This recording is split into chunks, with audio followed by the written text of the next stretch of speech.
The movie we're covering today was a really, really pleasant surprise for us. It was. Yeah. And I would go so far as to say it's the epitome of how to do a super low to no budget B movie really well. Yes. It's there's so much that's going to follow. You have to listen, folks. This is amazing. It is. It's going to be great. We're going to roll into it. Right? All right. Let's do it.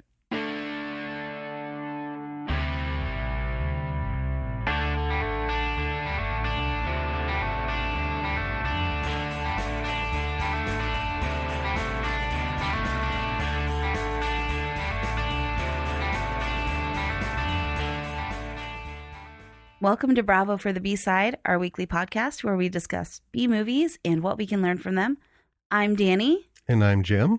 And today we're going to be rolling into a movie called Space Trucker Bruce. Tell us about Space Trucker Bruce. Space Trucker Bruce, I got to say, we found this completely by accident.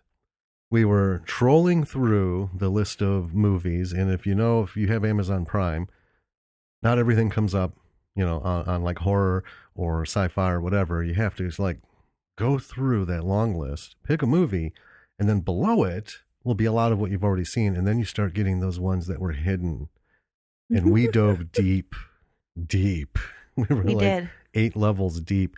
And we had all these movies that we'd never heard of because they've never been to the theater. They haven't. And among them was Space Trucker Bruce. And we looked at it and we're like, oh, please let there be a trailer. We hit it. There was a trailer and we decided, yep, this needs to be on the podcast. Yeah, this was the first one where we kind of went in blind. We watched the trailer because we were initially just going to watch it for fun. Right. We were just looking for something to pass the time. It was late and we're like, let's just get something we don't have to dive deep into. And let's see see if we can find a fun movie. Folks, between episodes of this podcast, we watch a lot of B movies that we don't even talk about on here. That's right. But we saw the trailer for Space Trucker Bruce, and without even watching it for the first time, we were like, let's put this on the list for the podcast. Well, and what makes this one different, too, is a lot of the movies that we'll talk about, we've seen. Yeah. And that's why we made our gigantic long list of things that we remembered that, these are things we can talk about and things we can learn from. Mm-hmm. So we thought, you know what, let's take this as our first blind shot. And I'm so glad we did. You won't be sorry. Let me break into this movie. So this was released in 2014. The director is Anton Doiron, and I never asked to pronounce the name, so there'll be some apologies possibly. Written by Anton, starring Carl Sears, Anton Doiron, and Amelia Jenkins. It's not rated because it was put out, and it's on Amazon Prime Video. Yep. It's also on Amazon DVD. Mm-hmm. The budget for this, we confirmed, was around $10,000. He didn't keep the exact figures, right? So our log line here is, in a future where Earth has colonized the solar system, a lonely trucker hauling 20,000 tons of hog fat from Earth to the Titan station picks up an easily bored hitchhiker. Together, they struggle to survive an encounter with a mysterious dark object. That doesn't do it justice. No, but I feel like it's accurate. Well, it's enough to make you, we read it, we looked at it, but the trailer is what hooked us. There's going to be a lot to talk about when we're done. We're going to go through the movie, but I have to preface, this was so much fun. It was. It was really fun. I've been looking forward to this all week, to be able to talk about this. Yeah. And this was the first movie that we watched that we were actually able to email the director and talk to him about his movie. Yep. We'll have more of that after we talk about the movie. Yep. There's a lot of good stuff here. A lot of good stuff. Yeah. All right. So let's break into this movie so that we can talk about it. Yes. Because I am so excited. All right. All right. So Space Trucker Bruce comes up. We have our opening credits, and there's some standard sci-fi type dialogue, shipping Robot-y docking voices. Yeah, it's just there as the credits come up and the names. And then we learn that the year is 2067, and a breakthrough in gravity technology has allowed colonization of the solar system. And for some reason, the most valuable cargo is hog fat. Yeah. So when we come in, there's a nice planetary shot of Saturn. And I just got to say, it was marvelous. I mean, that's the first thing I noted was, man, that's a nice. That's pretty good. Yeah. Yeah. It's not like some. I mean, we would call this a no budget to low budget. Yes. Right. So $10,000 is not a lot of money. No. And again, I'm trying so hard not to get sidetracked because I want to talk about this movie before we talk about everything else. But it was beautiful. It was so well done. And then we see an eyeball on the screen. So it's an intense close up. There's red lights flashing and an alarm going off in the background. And then we cut, and it's 40 days earlier. And then we see what I presume was a space truck. Right. And hauling this giant container of hog fat. And the ship is called the Nessus. Yes. And it's very reminiscent of like an 18-wheeler, but, in space. Right. That's fair. So we meet who we can only assume, based on the title for this movie, is Bruce. And he's wearing, I loved this shirt, a shirt displaying the moon landing. And underneath it says, Finders Keepers. I loved it. And he's sleeping, he's dreaming. And in his dream, he's wandering around a lake beach on Earth. And then, and the shots you noted are actually pretty good. Yeah. They're really lovely framed. Oh, the color's really nice. I mean, we're probably going to mention it a couple more times, but just to get it out, the cinematography was fantastic. It was. Considering this is the epitome of a B movie. Yeah. This is very little money, but yeah, that was my first impression was, man, that's gorgeous. Yeah. And then, I guess it's a sexy dream because there's 3 girls on the beach who are all about Bruce, begging him to rub lotion on them and stuff. And then the ship tells him to wake up. Yeah, the scenery, again, was really good. But we flash back to the ship and Bruce pops awake. And we hear from the ship's computer there's a micrometeor impact and the ship is losing compression. So we got an alarm going and everything. And this sort of set the tone of the whole movie. Bruce gets up, and I mean, the guy is in no hurry at all. He's just another day in space. I'm gonna go save my life. I'm gonna fix this hole. He's a chill dude. Yeah, he's just going along, And the funny thing, here's the thing. Everything about Bruce, the actor, it just all came through.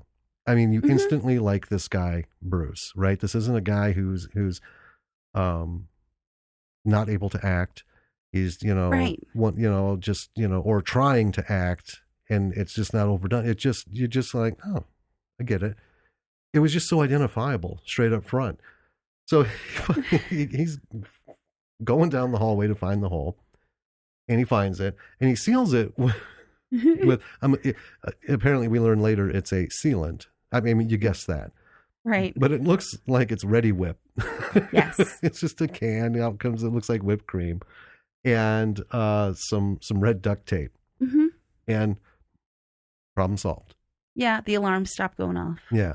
But here's the thing. At this point, this is when I made a note, is, this, and you kind of see it from the quick shots that we've seen before then, but when he's going down the hallway, it's very clear that the hallway, the set is basically made of cardboard and wood, and bits of things here and there painted gray. But I don't know, it still looked good. Yes. I mean, we looked at it and we had the discussion when we took a break on, everything about this is like time and energy. Yes. Went into this, and it's that whole thing of, you work with what you've got, and man, they worked it. They did. And every detail of the ship is like this. Mm-hmm. We have occasional shots of monitors, screens, Yeah. for the ship. And I'll get towards. I don't want to get into it now, but the graphics and stuff worked.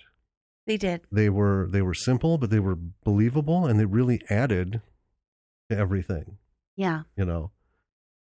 Yeah, and that was one thing I noticed too. Is these sets are awesome. And we've seen a lot of these kind of home baked movies where the sets are foam and duct tape, basically. And we've seen ones where they don't even bother to spray paint I don't know what that stuff is. It's like a wood composite kind of thing that they particle use board for packaging. Oh, yeah. It's a kind of cardboardy stuff, but it's like they just taped them up on the walls. They didn't even bother painting them or anything. But this, you can tell a lot of time went into this. Right. And it looks good and it looks functional. So Bruce, he puts on a John Deere hat with a little piece of tape on it on the side that says Galactic, indicating that it's a space John Deere hat. John Deere Galactic. Yeah. That was, if I hadn't been sold before, and we're only a couple minutes into the movie. Yeah. Right? That hooked it. Mm-hmm. I'm like, that's brilliant. Yeah. It was just brilliant. It fit, and I was like, all right. Yeah. And so already we're pretty impressed with this movie. It's exceeded our expectations just in the first 3 minutes. Yes. Of film, which is awesome. So, yeah, Bruce isn't a terrible actor. He's pretty good. It's clearly budget, but a lot of work went on into this. And I'm like, all right, I'm ready for this. Oh, yeah. So we cut to him sitting at a table, which is apparently in there's the common area. Mm-hmm. A lot takes place in the common area. And so he's sitting there eating. Again, I'm noticing this John Deere hat. And having relatives who have been truckers, it just really, hit home. And we have relatives who are work in agriculture. Yes. Farms of some different varieties. Mm-hmm. And it just, I don't know. What can I say? I identified with the John Deere hat. Yeah, we're from the Midwest, folks. Yeah. We're familiar with that type. So he's eating paste. Mm-hmm. And he's all excited because a paste, it's a paste that oh my God, apparently tastes like a cheeseburger. Yes. And he's digging it. Bruce is, good meal. So then we have our first robot enter, RJ7. Mm-hmm. And it also looks very homemade. You can see it's cardboard and tape and paint. And it has a tablet as its face plate. Yeah. I mean, it's not a face on the tablet. We've seen those. Right. But, it has all the information on there and stuff. And I was cool. I was into it. We see some of the monitor screens. They're kind of, they're not, I still don't know how to explain it. And I want to try and get into it more. They don't stand out, but they are not hidden away. We've seen some films where they will put screens and monitors and stuff there with some weird graphics. And it's like they try to hide them. Yeah. It's if someone catches it, it's doing something, but at least it's some sort of light doing something. And if you look close at some of them, you're like, it's a screensaver. Yeah. That's Windows 95, man. When was this made? But yeah. This one, it all fits. And then this next part provided a few moments of query. Levity. Well, afterwards we had to figure out what was going on. So we're introduced to a creature or a thing. It's a Daisy sour cream container with googly eyes glued to the front and what looks like a little tuft of hair glued to the top. Oh, yeah. And it talks. And to our delight, it has a name. It is Mr. Sour Cream. Mm-hmm.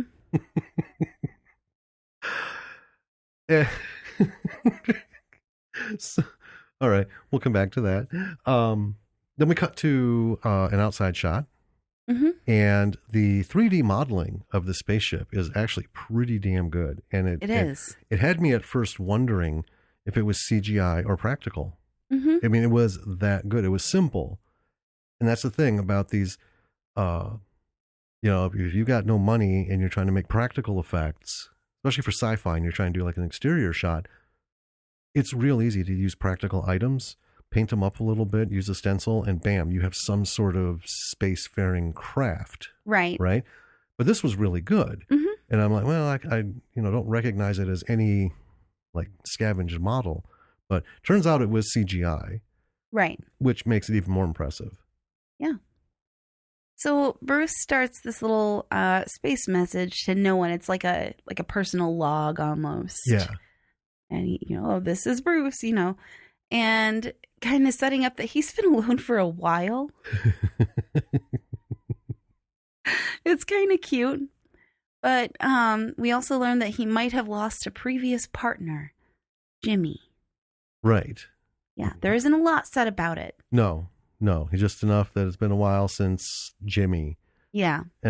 Oh, can't wait to hear about that. Mm-hmm. So then we cut to another character in a different ship, and just from the inside of it, you look at it, and I think my thought was, is this a small like space shuttle? And it is. It's apparently broken, and they have an exterior shot, and it's still, again, this next ship is really well done. Yeah. It's really well modeled. The shuttle is broken, and our passenger needs a ride. So he asks the computer, what do I do? And he's told, well, there's a hitchhiker function. Yeah. And there's a button on the console with a big thumb on it. Yeah. So he slaps it, and Bruce gets the signal. He's overjoyed and picks him up. Yeah. And maybe Anton could let us know, but I think the thumb might have been a little nod to Hitchhiker's Guide to the Galaxy or something. It seemed like it was, It had that. Uh-huh. I liked it. So yeah, Bruce is almost psychotically excited that he gets to pick up a hitchhiker. and he set it up that, he was lonely, and so we're like, oh, cool, he gets to have a friend. So he's like, I'm going to make a surprise for my guest. And it's pie. He was just eating a liquid cheeseburger, but I guess he can make a pie. Yeah. It's fine. And his presentation is a little weird. He just, the hitchhiker comes in. His name is Max. Right. And Bruce is like, I made you pie. And Max is like, okay. I'll eat it later. So Bruce goes, well, let me give you a tour. We don't get to see the tour, but I. Right. I mean, what's the point? But, well, and, as the movie goes on, enough of the things are revealed that are relevant. So again, we'll break away again a bit. That was a ballsy move.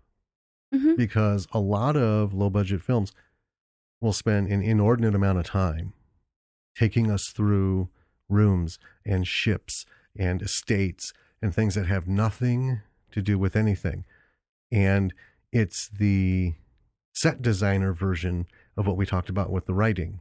Right. You put so much energy and time and thought into this thing that I'm going to have to build it. I know every inch of this ship. It's in my head. I'm going to build every inch of this ship. And because I built it, I'm going to film it. Yes. Right? Well, not every inch of the ship was built. Not all at the same time. And our time's not wasted on things that are, effects porn, basically. Right. Yeah. It's not showing off anything. And one thing that I was noticing is right off, and this is again, what you do with your equipment when you're making your movie, regardless of the budget, it really shows. And the lighting is what caught me. As a photographer, I'm looking at this thinking, man, this is really well lit. Yeah. This is really good. You don't have skeleton shadows under the eyes, that, big shadow under the nose and stuff like we both have because our ceiling's 11 feet tall and we have one light in here. Yep. shining down on us. We both look like we're the Grim Reaper. It's fine. That's why we do a podcast and not a video. That's right. But the thing that was really not just the actors and everything, but everything on these sets, every inch of the set, every inch of the shot, when you're watching this movie, nothing's lost. No. All these wonderful little details are noticeable, and you can let your eyes just kind of waft across the screen and just kind of like take it in. I thought that was really well done. I agree. So then we get to Bruce giving us his explanation of what's going on. So he's telling Max that he's heading to Titan Station to deliver hog fat. And now they're at that table talking. And we learn Max has worked on Mars, worked for basically a bunch of assholes, and was just fed up and decided, all right, I'm done with all this crap. I'm going to Titan Station. Look for, work and a new life and everything. But he woke from hypersleep early because his ship was broken. Yeah. Yep. And he worked as an engineer. That's right. I think, yeah. Yeah. So Bruce, in their conversation, warns Max about Mr. Sour Cream, which I think is interesting. Yes. He's like, don't listen to him. We're in the middle of a game of chess. And Bruce is seeming just a little bit unhinged. But it's funny. So Bruce introduces Max to his droid, RJ7. And Max deduces that the droid is that Bruce has been talking to this whole time is just a trash can. Yes.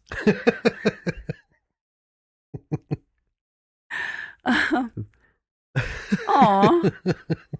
Well, and here's where I had mentioned earlier, Mr. Sour Cream had launched this issue of, and you had brought it up, is it a Wilson thing? Like from Castaway? And I was kind of anxious, in this little bit when he's talking to him, what's Max going to think of Mr. Sour Cream? Right. So is Bruce losing his shit being in space for so long by himself or what? We feel like we're setting up a little bit. They're like, Bruce might be kind of crazy. Right. Because we have no idea where this is going. Right. At this point. And even, so now that we have another actor on the screen, I'm looking at this and I'm thinking, the acting at this point is not bad. No. And I say that where, we've seen shows where people have no acting experience whatsoever. No. It doesn't come naturally. And it's what makes it the movie that it is. But these two guys, it's really great. Max is able to deliver, he's not like the straight man. Not exactly. No. But he's able to deliver the right amount of surprise and wonder and skepticism that Bruce evokes within him. Yeah. And Bruce is, again, just this chill guy that his so far his tone hasn't changed. No. And that's kind of a thing in that a lot of these lower budget films with friends and family, let's just put it that way, right? People can't develop and hold on to the character as written or as they put into their head. And it's always like, just you get one shot where they're, real monotone delivering the line and just, and then we cut away and we come back and all of a sudden the person's like into it for that scene. Right. Yeah. Just roaring into it. Bruce is consistently Bruce to this point, and we just met Max. Right. So, we'll see him unfold, but yeah, it's really good. The only thing that caught my attention to pick on was the sound. Everything was good right up until the shot where they're standing, or no, they're sitting, and it sounded like Bruce was mic'd and Max was being picked up like across the table. Okay. Like if I were to step away, I'm here, but now I'm mic'd kind Sure. of thing. And it's not a huge thing. Well, it isn't, because it's not something I noticed, but I know that you're an audiophile. So, Yeah. And I'm not. Well, yeah, and it wasn't jarring. It's just, to be honest, we're watching this movie to see where the faults were, where the highs were.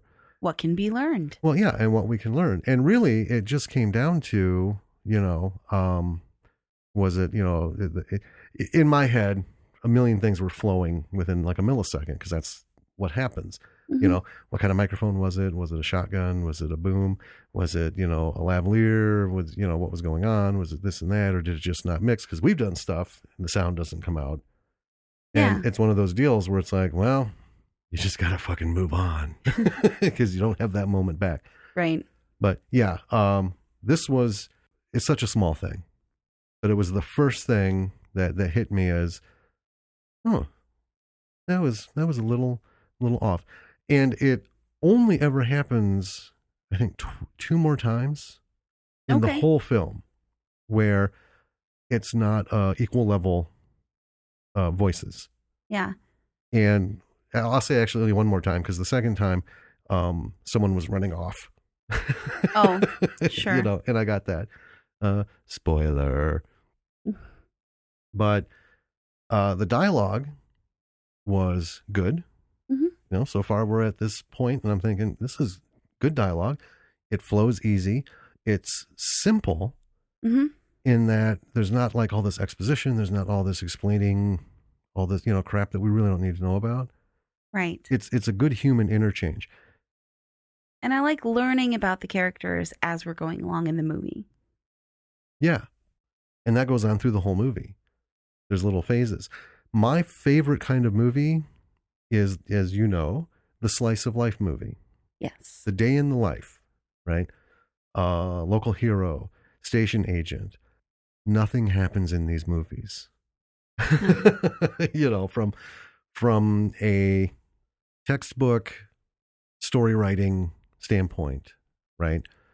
Things should be happening and flowing and stuff. It's not. It's really just, they're both so laid back, these movies, and you enjoy being there. You just enjoy it. It's like one of these people is your friend and you're hanging with them as they're going through this thing. And it's not super dramatic. It's not all this stuff. It's, little highs, little lows. But that's what this reminded me of. Mm-hmm. And up to this point, I'm like, all right, I'm just hanging with Bruce and now Max. Yes. Sweet. Yeah. And we've had a couple chuckles. We have. The dialogue, that's the other thing. The writing, it wasn't reaching real hard for, comedy. It wasn't like a bunch of stuff was out there and just falling flat. It was very natural comedy. Yeah, it's just back and forth. And there were just a couple reactions and a couple lines that we've had a few chuckles at this point, and they seemed at the appropriate point. So we see them, we see some pie eating. Max is in his quarters, and then boom, cut to an exterior shot, and we have Max and Bruce, day 2. Yep. And we know how the timeline of this movie, which actually makes a lot of sense. And we learn it through supers that we see as we're going along. And it actually sets the pace really nicely. Ooped my mic. You did. So the next day, Bruce creeps up on Max and is just psychotically cheerful. He's made baklava. What? And he's all up in Max's business. And they play this game called Galaxy Trucker, which actually looks like a real game. It did, and we should have looked it up. Or yeah, it's been a busy week, and with all this other stuff, we got far more interesting information. Yes, but I mean, it was an authentic looking deal. So yeah, it looks like a legit tabletop game, which is cool. And then in the middle of the night, Max hears the computer announcing a distress call, so he goes to check it out, and Bruce does another creepy, just like popping up again with a flashlight under his face. Like telling scary stories in the dark style. Yep. And it's We learn that it's the long-range signal system that's been alerting them, which is supposed to be broken. Right. Mm-hmm. Yeah. Well, he can receive, but From he can't. from short distance. Well, he can't transmit on it. Okay. So He said that it works for things that are not that far away. yeah, things that are not that far away. Right. Okay. Mm-hmm. Yeah. Was not an important detail. Yeah. But so yeah, the message is apparently nearby, so they were able to pick it up. Mm-hmm. And Bruce scans the area and finds nothing. And this is great, with the same level of character. He just dismisses it. It says, "Oh well," and Bruce heads back to bed. Yep. Then I guess it's the next day, and we see Bruce playing chess with Mr. Sour Cream. And I think in your notes you noticed that he was losing. Yes. And at this point, I'm like, I don't know if I would want to be Max. I'm a little concerned. Yeah. At this point, You're wondering, where's this going to go? yeah. But we got another shot. Bam, we're outside, and it's Max and Bruce, day 4. Mm-hmm. Got that on the bottom of the screen. So Max is on the bridge reading, and we have Bruce in his room building. And I thought it was balsa wood, but it's tongue depressors. Mm-hmm. Popsicle sticks. Well, they look bigger than popsicle sticks. That's why I said tongue depressors. They're a little bigger. Well, either way, you get the Okay. idea. Wooden things. Mm-hmm. Now, Mr. Sour Cream is talking to Max. It's pretty creepy. It is. The voice for Mr. Sour Cream. It's this hissing. This hissing sound. And then we get to the what I called the always famous phrase. So what do these buttons do? As Max is sitting next to a control panel. Mm-hmm. And Mr. Sour Cream is goading him to press them. Press them. Press them. You know you want to. And Max at first, he's like, he's really into it. And then at the last second, reason kicks in. He's Right. like, oh, maybe later. And then, bam, we're at Max and Bruce, day 5. Looks like Max has read several books by this time. Mm-hmm. Bruce is still building stuff in his room. And we suddenly have Mr. Sour Cream. Kill them all. Chocolate chips. Chocolate chips. We had to pause. That was just so funny. And it's Mm-hmm. it's just been so much fun so far Yes. in this film. Mm-hmm. So much fun. And I'm actually sort of into the story now. And I want to know who is the crazy one in this situation, actually. Right? Because Bruce seems a little off. And now Max is hearing Mr. Sour Cream talk. Yeah. And it's it's a little weird. But I'm actually invested in the characters. Yeah. And I want to know where this is going. Yeah. Mm-hmm. And here's the thing. Again, stepping out a little bit. 0 distractions Right. from the story, from the movie, from the characters, from any of it. There's been nothing that there's so much attention to detail. Yeah. Right? That it's been done so well that, again, nothing pulls you out. And we went into this movie expecting to have a lot to make fun of. We did, honestly, because when you have these, low budget films, Mm-hmm. a lot of times so they're not always well thought out. No. Right? And they're slapped together. Like we have one, and I'm not naming it one because I don't remember the name because I don't know if we're going to take a look at it or not. But their trailer has like 4 or 5 shots of spaceships. They are quite literally crumpled up aluminum foil, and somebody drew on a piece of paper like a little round cockpit thing with Yeah. like a window in it and taped it onto it. you know, and again, a lot of these things are done for fun Yep. and everything like that. But it's just me. No matter how bad I am at something, I do my best. Yeah. And that would never have passed. I'm not a handy person. Thank you. Yeah, please don't say anything. I did not get that ability from generations past where I can just like build stuff, throw together a set, or even, putting together a model is like the extent of my craftsmanship. You did a pretty good job of hanging a bunch of foamies on our recording. Well, I room tell here. you what, when it comes to sound foam and 3M stickers, I'm unparalleled. All right. You can't beat me. Yeah.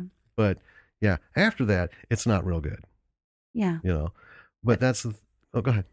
But watching this, and I went in this with not a lot of expectations, but I'm actually thinking, and I wrote it in my notes, I'm like, this might actually end up on a top 10 list of my favorite movies.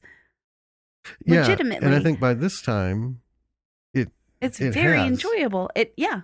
I mean, we've seen it several times. We didn't have to, but we've seen it a few more times after our initial viewing, not to take additional notes, just because it's that much fun. It is. We've had so much fun, to this point. That's, while you thought it up, and I was thinking, I wonder where this is going to fall. Mm-hmm. And it fell high. Yeah. On the high end. Absolutely. All right, let's jump back into this. Let's get back into the movie. So we have Max and Bruce, day 6. Mm-hmm. We're back inside the ship now. And Max looks like he's losing his fucking mind. He looks far less composed. He's got shit all over his shirt, right? So it looks like he's really... something's coming. Yeah, he looks close to a breakdown. And Mr. Sour Cream is just constantly talking to him. He's like fucking bombarding him, right? So you don't even get some of it. It's, Yeah. And then, bam, we're on day 7. And noticeably, Mr. Sour Cream is no longer on the table. And Max is asking how he moved. Mm-hmm. And then he's got these strange things on his face. Yeah, like bruises or chocolate or something. Fairly symmetrical oval food stains or... Not sure. I'm not quite sure. But it looks like, he's had enough of sitting around for 7 fucking days on this ship. Yeah. Because in all this time, other than those moments where Bruce crept up on him, we haven't seen much interaction. Bruce is off doing his, I'm a trucker in space thing. He seems to be pretty fucking content just floating through the day. Right. Right. And then we get to the point where Max asks Bruce how he does it, being alone in space. And apparently, I'm watching and I'm thinking, well, apparently Bruce can just handle it. Right. And there's this really funny, it's kind of sweet moment where Bruce is throwing away a 6-pack plastic ring holder thing. Yeah. And he's cutting it up before throwing it away. And Max is like, why are you cutting that up? And Bruce says, to protect the animals, like dolphins and shit. I know. And Max, dolphins. It was delivered so well, that whole thing. Just so casual. And here's the thing, we knew it was coming because that was in the preview. Or it was in the trailer. Mm-hmm. Yeah. And it still hit home. Just thinking about it. Again, their delivery, it's just so natural. Mm-hmm. I mean, I guess you could call this the ultimate buddy film. It is. It really is. I would put this above Planes, Trains, and Automobiles, which has ranked number 1 for decades. Great movie. For me. Yeah. Yeah. But no, this is awesome. Mm-hmm. All right. So Bruce finally tells Max, you look a little messed up. He's noticed these patches on his face and shit all over his shirt. Right. And Max, is like, well, there's nothing to do. And he can't check for messages. He wants to go back into hypersleep. And Bruce says, bullshit to this. They're only a month away from Titan Station at this point. And apparently, it takes 6 months. From wherever Bruce started. From Earth to Titan Station. So a trucker hauling fat is 6 months in space one way. Yep. Okay. That makes a little bit of sense. By the way, he says, we're only a month away from Titan Station. Fucking Max's face is just like, He's whoa. a month. So Bruce asks Max if he wants to watch a movie. And Max has never seen a movie before. Nope. So Bruce suggests that Max take a shower before they sit down. And Bruce is on top of things when he's got beverages. Yeah. He's got a stack of movies, and the first one he holds up is Star Wars. Star Wars. Right? And, you know, Max is like, sure, whatever. So they plop it in. They show him sitting there. And this was so funny. Obviously, there's no way they could get audio from Star Wars. Okay. Right. For this film. The cost would be prohibitive if even allowed. Right? Right. So they clearly had people doing voiceovers. Yeah. You know? And again, we don't get to see anything on the screen. We just see them looking. Right. We're watching Bruce and Max. Yeah. But the fucking voices, just the most random weird shit coming out of there. And they're just, they were fucking hilarious. They were. And then we have a cutscene. There looks like we're several movies in now. Mm-hmm. And Max is just like, these movies are great. This is awesome. Yeah. Where have these been? And why isn't everyone watching them? And Bruce just casually says, virtual reality killed movies. And, I thought, well, that was super underplayed, but super sensible conclusion. Yeah. It tracks. Yeah. Whether it's factual to Bruce right. or just, a bit of Brucedom, mm-hmm. Bruce wisdom. And we can kind of see that, Yeah. And I thought that was actually a little bit clever. Movies, we love movies. But we have gone to the theater less and less and less because it's become such a time suck, and the cost, and quite frankly, we hate people in the theater. We're not ashamed to admit it. Yeah. Movie-going crowds these days are not always cool. It's not a fun experience going to the theater anymore. Not so much. We go for like Avengers, and we'll go for Star Wars, right? Sure. When it's coming, because it's big. Ones. And part of it is, here's the thing, we've talked about it. Avengers, they're not pinnacle movies. They're not super fucking great. No, right? They're not. They're fun. And the kind of movie that does best on the big screen, so you get mm-hmm. big things and big sound, and there's some laughs and stuff and a lot of action, and that's fun, but it's also the audience reaction. You're all nerds and geeks and, Marvel fanatics or whatever. Right. So you're with your tribe, kind of. Yeah. I would still be quiet, but, it's fun. And I think we'd even actually go to fewer of those if we weren't bringing our daughter along, Well, that's true. Yeah. We could easily pass. Like, we're going to take her to see Star Wars mm-hmm. because the last two movies in this upcoming one, I was at the first Star Wars on the first nationwide opening weekend.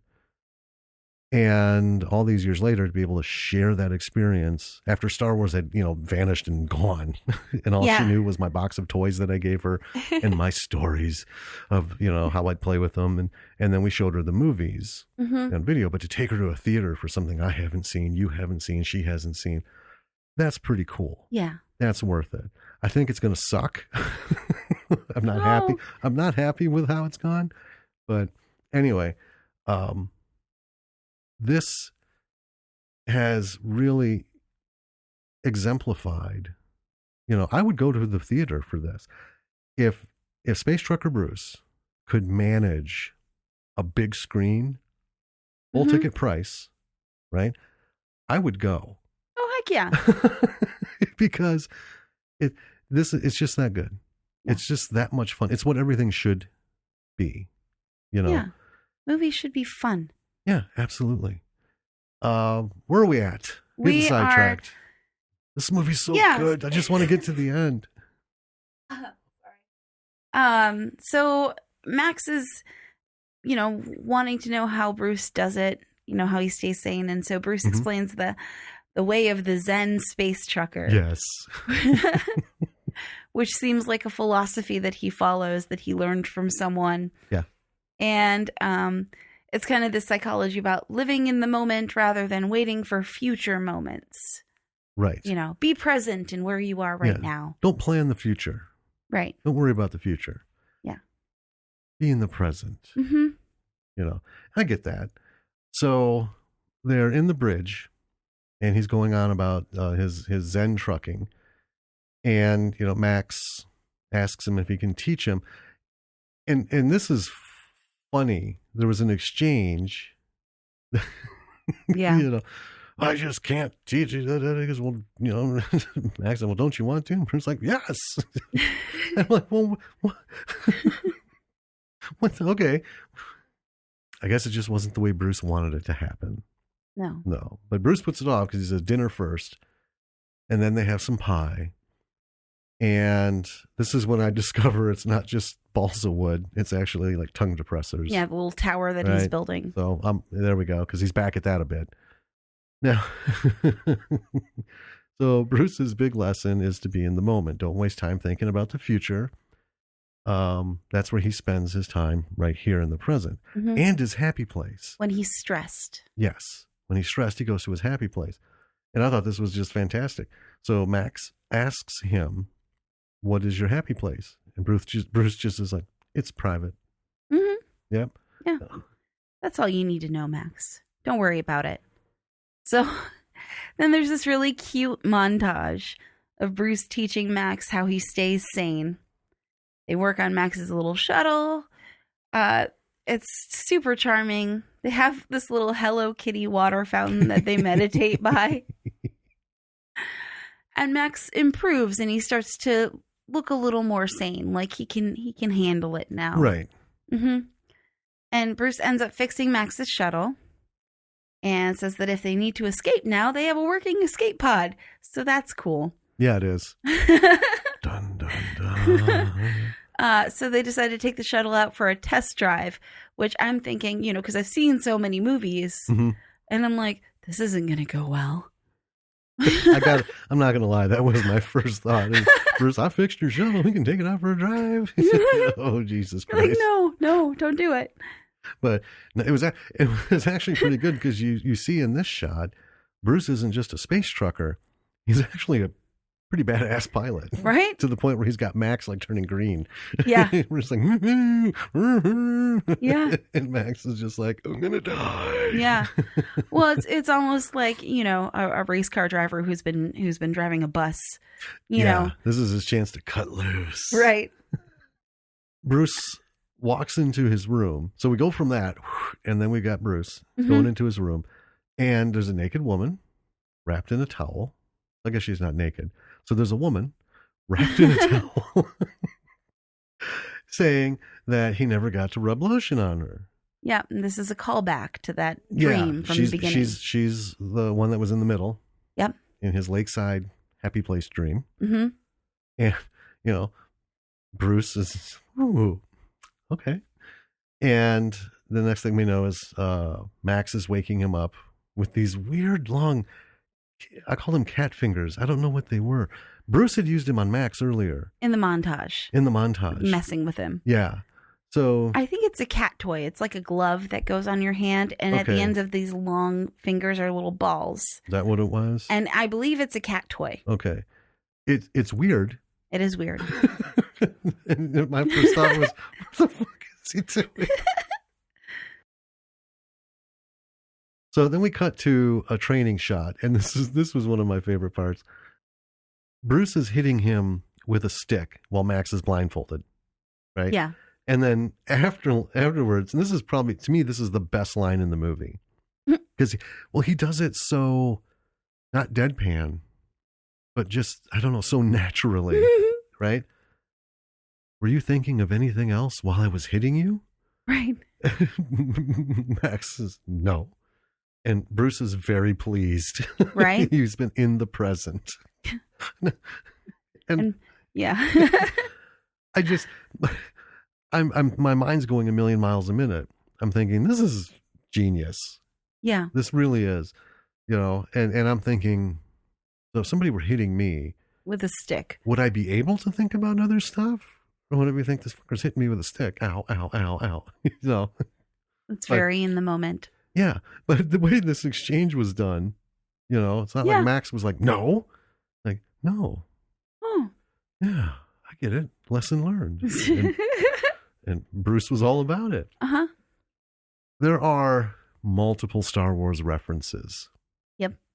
It's so much fun. Bruce just blurts these things out.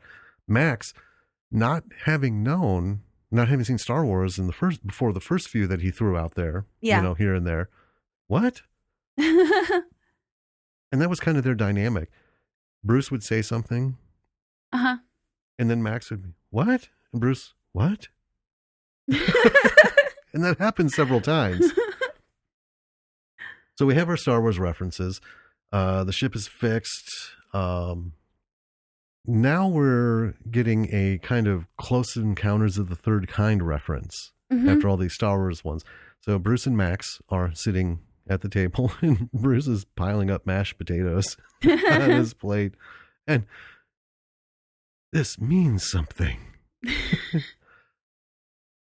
Not with quite the manic delivery that Richard Dreyfuss gave us in Not Close quite. Encounters, but it was funny. It was. Richard wasn't funny. Bruce was funny. And then we get another transmission. And it's funny because these transmissions are getting like more increasingly hostile, Yeah. right? Like, quit fucking around. And then we get Mr. Sour Cream. Gonna die. Gonna die. Yeah, that's it. It's not like, hey, Mr. Sour Cream, what do you think is going on here? What is going on? No, this whole thing goes on, and then it's just a smash cut to Mr. Sour Cream. Gonna die. And then we cut back. Love it. I love this character. This Mr. Sour Cream was an essential piece of this film. Yeah. And Bruce's ship says that these recorded distress calls are over 10 years old. And that, they see the ship. Mhm. And Bruce says it looks sinister, and it does. It's big and dark. Yeah. Mm-hmm. Well, it's funny because this ship is way, out there close enough to be heard. Yeah. And all of a sudden, nobody's been paying attention. Here it is. Right? Right? They're like, oh, yeah, looks sinister. So Bruce tries calling the vessel, gets nothing back. And then, Bruce is like, oh, it could be pirates. And Max asks him, well, what do we do if it's pirates? And Bruce says, we'll die. Yeah. He doesn't think it's pirates. He thinks it's new friends. Yeah. And that's kind of the whole character of Bruce. He has this sort of innocence about him. Well, yeah, it's why does everything have to be shit? Yeah. I think it's some new friends. Yeah. And then, so we just talked about, the ship is out there somewhere. No one's paying attention. Bam. It's there. They can see it. Yep. And then next thing we know, this fucking thing is right on top of them. Yes. Like I thought, ooh, it's going to squash them. Uh-huh. And it's massive compared to Bruce's space truck. And Bruce, of course, wants to go check it out. Max thinks it's dangerous. Mm-hmm. Bruce is all for it. So he convinces Max. So they take Max's ship to go board it, Yeah. to dock with it. Again, the exterior effects are great. So we've had a space truck. We've had a shuttle. We had this giant thing. Yeah. Freighter. Yeah. Just super giant ship. And plus space. And it's all really, really done. Well done. And one of the things that I liked is that they're approaching the ship in Max's ship. Max's ship has a spotlight. And, Yeah. It's shining on this big vessel. It was spot on. Ha ha ha ha. No pun intended. It was really well done. It was. It was hyper realistic. I mean, it moved with the contours. It got blocked where it should got blocked. When it was doing on close objects, there was far shadows. It was just superb. Yeah. It's that little detail. There's a saying, and it comes from the movie Who Framed Roger Rabbit. There's a saying when you do something that's kind of over the top like that in movies that you didn't have to do, but it really brings together the effects for the movie. The saying is called bumping the lamp. Right. And it comes from that scene in Who Framed Roger Rabbit where Roger Rabbit and the guy are fighting Mm-hmm. in his office, and they bump the lamp on the ceiling. And if you've seen that movie, you know that Roger Rabbit is an animated character who was drawn into the movie. Mm-hmm. And the shadows, as the lamp is flying around the room, and they're fighting, are spot on. And they could have done that whole scene without that light moving all over the place. They could. And yeah, to jump back to that, I mean, that's obviously not a B movie, but in terms of technology, they had never done anything like that before. Right. I mean, there's been animation in film before, but they'd never done a major as main characters through a whole feature length film. Right. With in a live shot film. So like Bob Hoskins, guy he was fighting with, they didn't even have like the green screen, the dummies, the tennis ball and the stick and stuff. They didn't even have that much. He was just working with absolutely nothing. And then the animators had to factor all that stuff in. Yeah. And they did a marvelous job. They did. Because like you said, they didn't have to do that. And probably nobody would have cared on a general level. Right. Right. But they did. And it was noticed. It was noticed. And it's those little things like this spotlight didn't even have to have it. No. And if they did, it could have just been a, quick thing. It was just really good. Better, I'll say, than Star Trek the Motion Picture did in a lot of its exterior model lighting. Ooh. Yeah, I'm going to go on record as that. And it's not because I thought they did a terrible job. They did do a terrible job. And this is an example of, if you just pay a little bit of attention, it doesn't matter what kind of equipment you have. You can at least make it look good. Yeah. And this did. It did. So back to the movie. They go inside the ship and they find a dead frozen body that's started to thaw. And the cargo hold has some weird rocks in it. And Bruce is curious about these rocks. They find some more dead people. And Bruce finds an axe and he's just like excited about everything. Yeah. He's just thrilled. So he wants to go find some salvage. And Max is kind of at this point like, yeah. He's a bit nervous. And I loved when Max runs off. We're going to find some stuff to sell. Well, it was Bruce running off. Or Bruce. Yeah, Bruce. Sorry. Yeah, Bruce running off. It's okay. Yeah, the green screen. Another thing I noticed at this point, because they have this, the ship is huge. So yes. Obviously, you're never going to build, even in today's, studio features, you're not going to build a set this big. It's a vast cargo hold, gigantic. But the green screen is really well done. There was only one shot that had a lighting mismatch in terms of tone, right? Yeah. And again, it's more of just a color temperature thing. But, if you're looking at something like we do, like what's going on here, this is such a minor thing.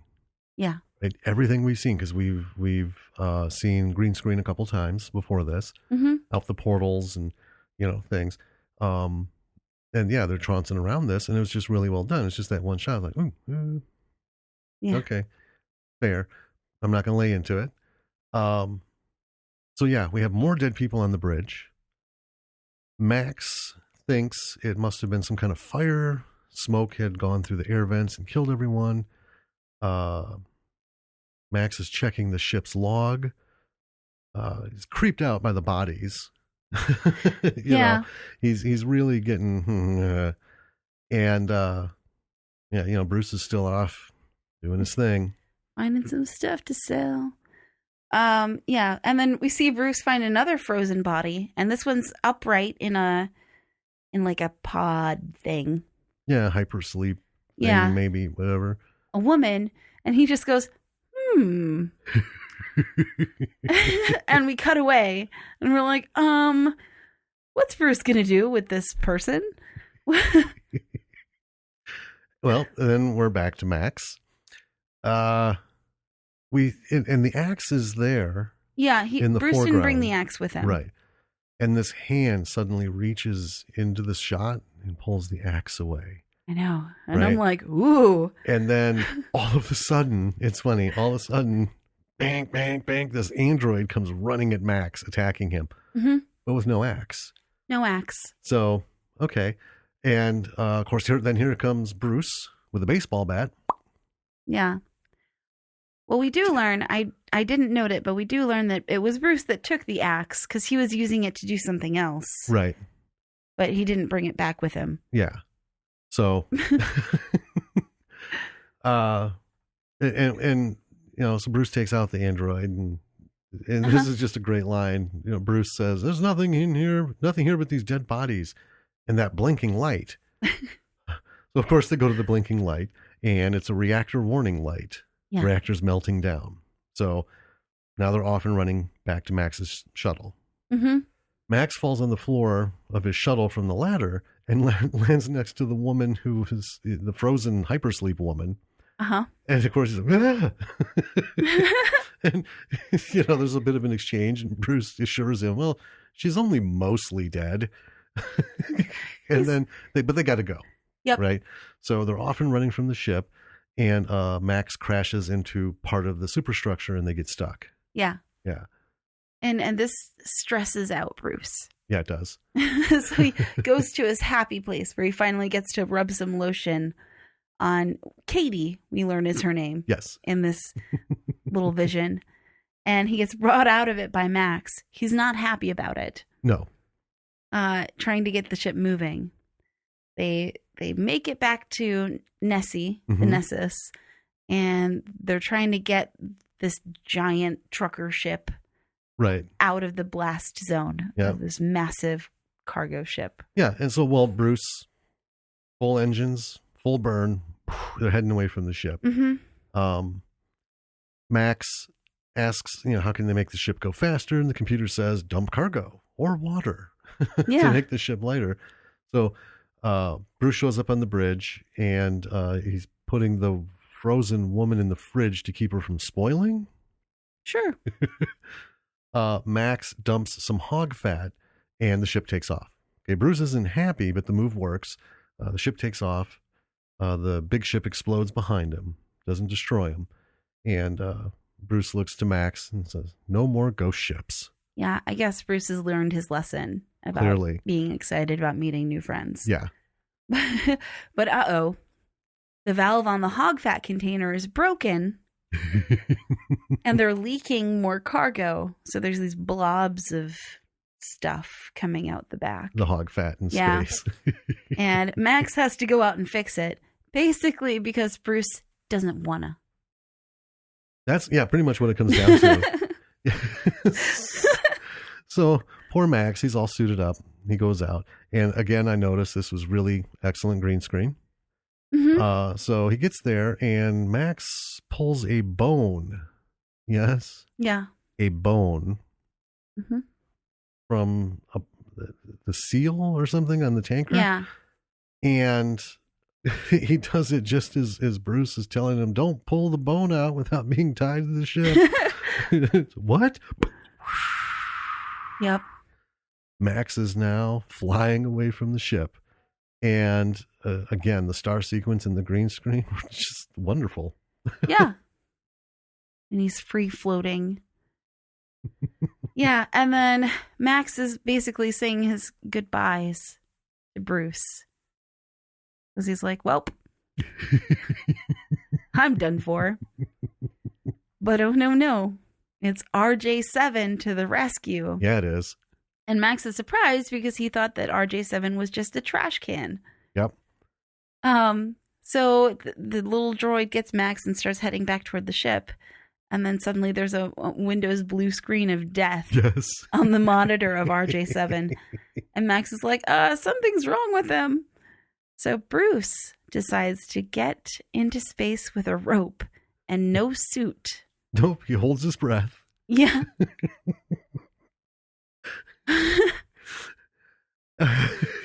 This whole thing just tickled the shit out of me. He just looks so he has that Bruce happy grin on his face. Yeah. But he's just like, I'm just gonna go get this guy. Right? Well, I guess this is what I'm gonna do. walks out of the ship. So yeah, Bruce catches Max and the robot and gets them back inside. And Bruce is none the worse for wear. He's got a few breaths from an air mask, and he's right as rain. Yeah, he's fun. Yeah. And then we have a little discussion. We find out what happened to Jimmy. Mm-hmm. So apparently, sometime in the past, there was a leak in the hog fat container, and Jimmy went out to fix it and was hit by a micrometeor. Yep. And that was it. Bruce couldn't get to him in time, and he didn't want to let Max die as well. Aw. You know, and I'm thinking, Bruce is a solid dude. Right? I mean, everything we've seen about him so far, you know, there's just nothing about like, what a weird fucker. There's none of that. He's No. like, this is a solid guy. Yeah. You know, A little quirky. yeah, might a little too much time with the tongue depressors maybe, but hey, you know, 6 months in space, whatever, man. Sure. You know, so you know, I'm just liking Bruce. So we get back on the bridge. Bruce brings Max some cookies, and Max is trying to decipher the weird ship that blew up, their log. And Yeah. he can't do it. He's having some trouble. Yeah, because they're trying to figure out what happened to that big ship that blew up and nearly killed them. So they decide to revive the frozen woman that Bruce took Mm-hmm. To see if she knows anything about it. And Bruce is like, well, she might be a little off when we repair her. You know, we're wondering what was the big ship holding as cargo. Bruce has one of the rocks. Mm-hmm. And, you know, what's going to be the deal with this woman? So then we're introduced to Dorothy. Yeah. And I wrote this down because this was just, it's not Dorothy, it's Dorothy. Dorthy. Yeah. And Dorothy is Bruce's custom-made reviver. Yeah. So they've got the woman inside of Dorothy, Mm-hmm. and then they're sitting there eating pie, waiting for her to come to, and Bruce has to go to the John. He walks out of the room, and then the reviver opens. And here's this woman, Right? right? So Max offers her some pie, Right. You got to be a good host. right? And she doesn't look to be fully on board with the whole situation. So Bruce comes back and he's like, oh, all right, she's up. And starts scanning her. And she seems healthy, but can't speak too well. And apparently he says, oh, well, I've heard of that. It'll come back to you. It's sort of that hypersleep thing. Yeah. You know, you can't speak well. She takes some whipped cream and she rubs it on his nose Yeah. and everything. And he's scanning her. He does mention that earlier they had diagnosed that she was perfectly healthy, but she'd probably come back 34% brain damaged. Right. And Bruce was like, oh, that's not good. So anyway, he's just standing there. She's rubbing whipped cream on his nose, and he just reaches over real nonchalant and grabs the fork from the plate and just, I'll just take that. Yep. He just keeps scanning her. So you know, and at this point, I'm having so much fun with this movie, and we're still got more to go. Yeah. Yeah, and we've been talking about this movie for quite a while. This might be one of our long ones too. It could be. But so then we have Mr. Sour Cream talking to the woman. Mm-hmm. Who's she's checking out RJ7, and Mr. Sour Cream is like, "You're crazy. Teach you a song about paper towels. Then we get down to business." And she runs away. Yes. Because who wouldn't? Right. So they get to talk to her a little bit, and she can't remember her name. Mm-hmm. But she comes up to Max, and she's just like, tacos. And they're like, what's your name? And she doesn't remember. And they ask what she wants to be called, and she says Taco. And they decide to call her Jane Doe. But I like Taco. So does Max. Yeah. I'm just going to call her Taco for the rest of our podcast. I know. We've discussed this. I know. I know you're not on board, but it's happening. But I think it's only fair that we refer to her as Jane because that's her name. They don't call her Taco in the rest of the fine. So anyway, then she starts. She runs off chanting "Paper Towel Song, Paper Towel Song." It leaves the scene. Uh-huh. And apparently she likes Bruce. Yep. She's eyeing up Bruce's mostly meat snacks in a scene. She's sitting at the table by herself, and Bruce, it's this big box that says mostly meat. Yeah, that he got from the big ship. Yeah, but she's gnawing on the box itself for a little bit, and then she figures out it pops open at the top. So she reaches in, goes in for a taste, and not a fan. No. So she spits it back into the box, closes it up, and shoves the box away. Yeah. And then, boom, drama. Another micrometeor. So Bruce is in the shower. Mm-hmm. And I say that, but thinking back, he's in the water containment unit. Right. So I don't think it's a shower. I think he's bathing in the ship's drinking water. I think he is, because he says a couple of times that the ship has a pool. Yeah. And I think I heard something about rubber duckies. Yeah. So he's not able to answer the call. So Max to the rescue with the same nonchalant, just stroll through the hallway. Yeah. Finds the hole, breaks out the whipped cream, slaps some tape on it. Problem solved. But as this is happening, we go back to Taco. Thank you. She says, "We're gonna die," and she runs off. So Max is still concerned about the freighter at this point. Bruce doesn't think it's a good idea to ask around about it because they blew it up. Well, it blew up. No one had ever heard of it. Right. It's a lot of mystery. And yeah. He's like, you ask questions, you might attract the attention of people who don't want the questions asked. Right. Or might have questions of their own and we don't want to answer them. Sure. Don't want to be pinned with that. So then we get Max is trying to figure out why anyone would bring someone like Taco along because they realize, or they determine that she's not brain damaged from the hypersleep and everything. She's not necessarily. Well, she checks out 100%, right? But they're like, what the fuck is wrong with her? She's a bit odd. And Max says, why would anyone bring someone like her along on a mission? And this is when we learn, after some discussion, that Bruce is all about a woman named Katie, who's on Titan Station, who's a waitress, who is dating a methane miner. Yeah. Yeah. So we have some more time passing on the ship. They're getting closer to Titan Station. Yep, getting there. We have a couple of shots of Taco. She's playing with construction paper and scissors. And another shot where she's going to cut her hair. Yes. And the boys find her paper and hair on the table, and Bruce is like, we may have to space her. And Max goes, what? And that was the scene. Yeah. And then we have a little scene of like Taco and Max, and she has short hair now. Yep. And they're making something out of toothpicks and gumdrop candy. Yeah. And then Bruce comes in, and this is one thing I love about this is it's like a constant up and down, it's like a complete wave. It is. So we have this peaceful, they're doing their thing. But here comes Bruce running in saying there's some bad news.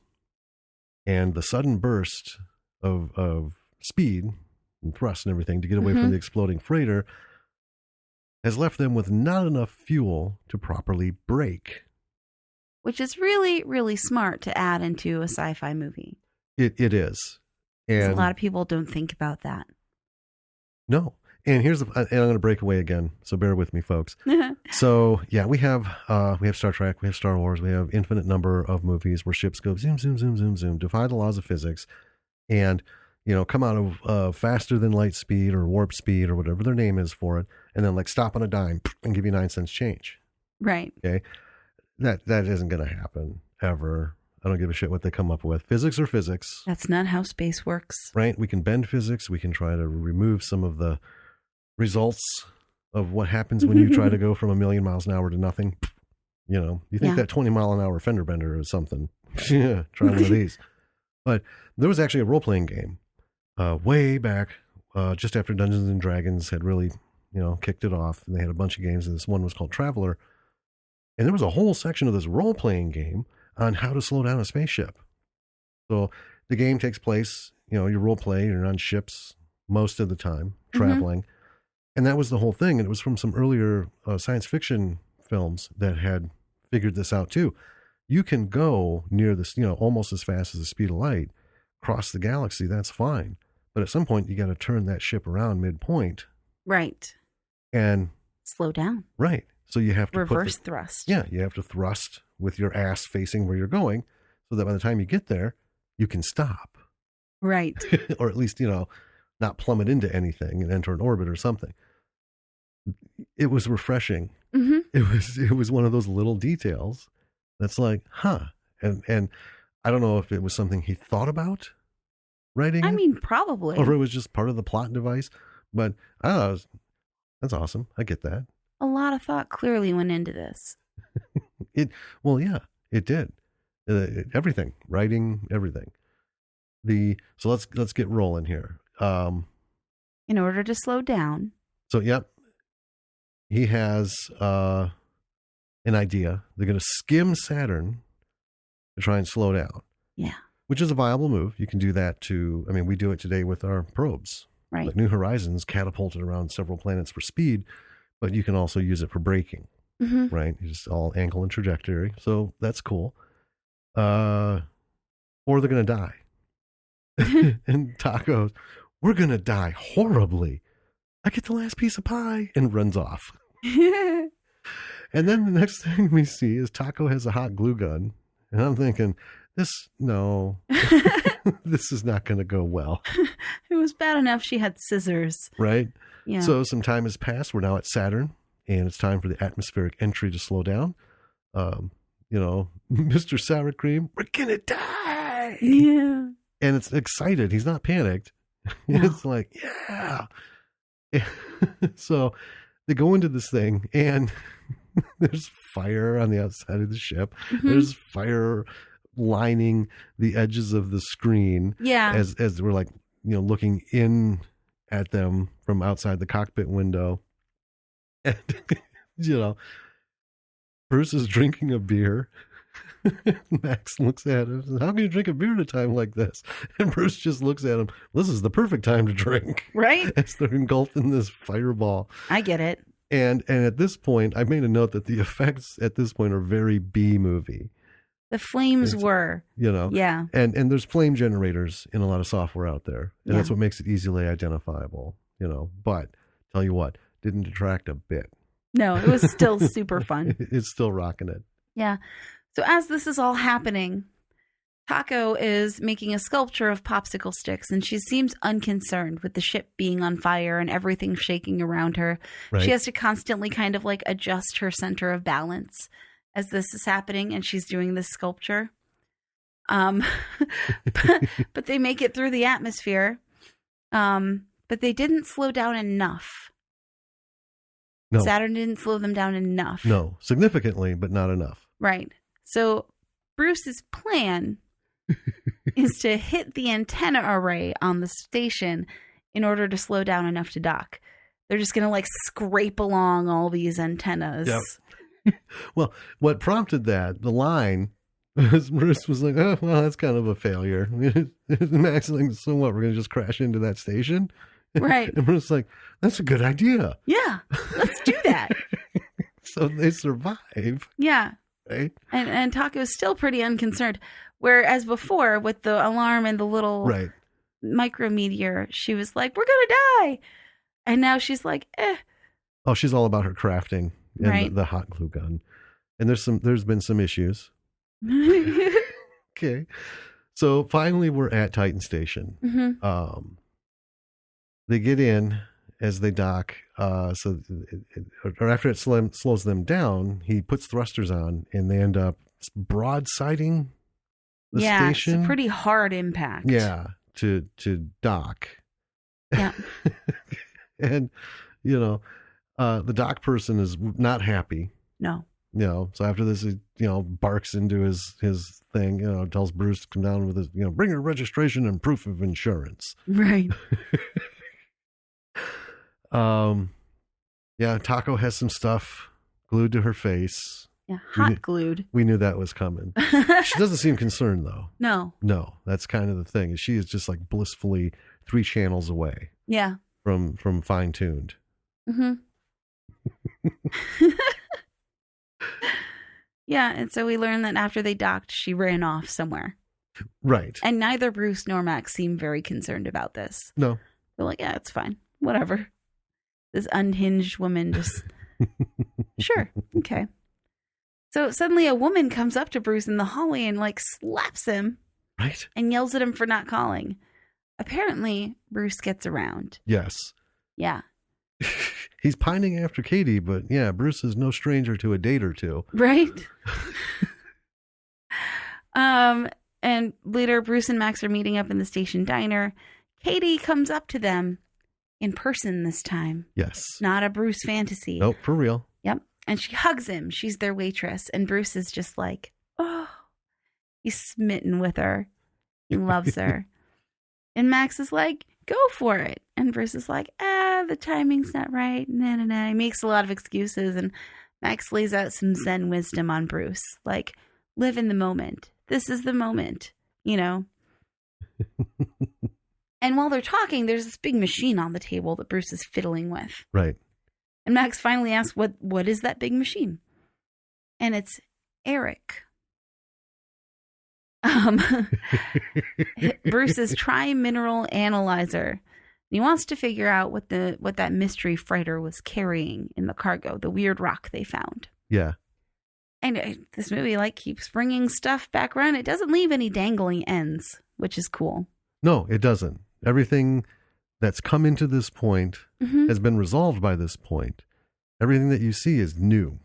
Right. Right. And if it's been mentioned, it's been dealt with, and then it might come up again. Possibly. Right. But it's always an expansion thing. Right. Nothing important was forgotten about. So he's having it read by this analyzer, the rock he found. And another waitress brings their mind, and Max is like, woo. It's funny. It's out of the blue. Yeah. So everything is apparently made from hog fat, we learned. Which is why it's so valuable. Yeah, at first Max is repulsed. Oh, yeah, their food. Yeah, because all the food, most, 98% of all the food they eat is hog fat. And, Bruce is like, they can make hog fat taste like anything. Max is sold when he takes a bite. Yeah. He didn't realize this. So, it's back to just it's food as he knew it. And, and then Eric suddenly clues them in that the sample is in some sort of amorphous diamond. Right. So that freighter ship was full of these things, but it blew up.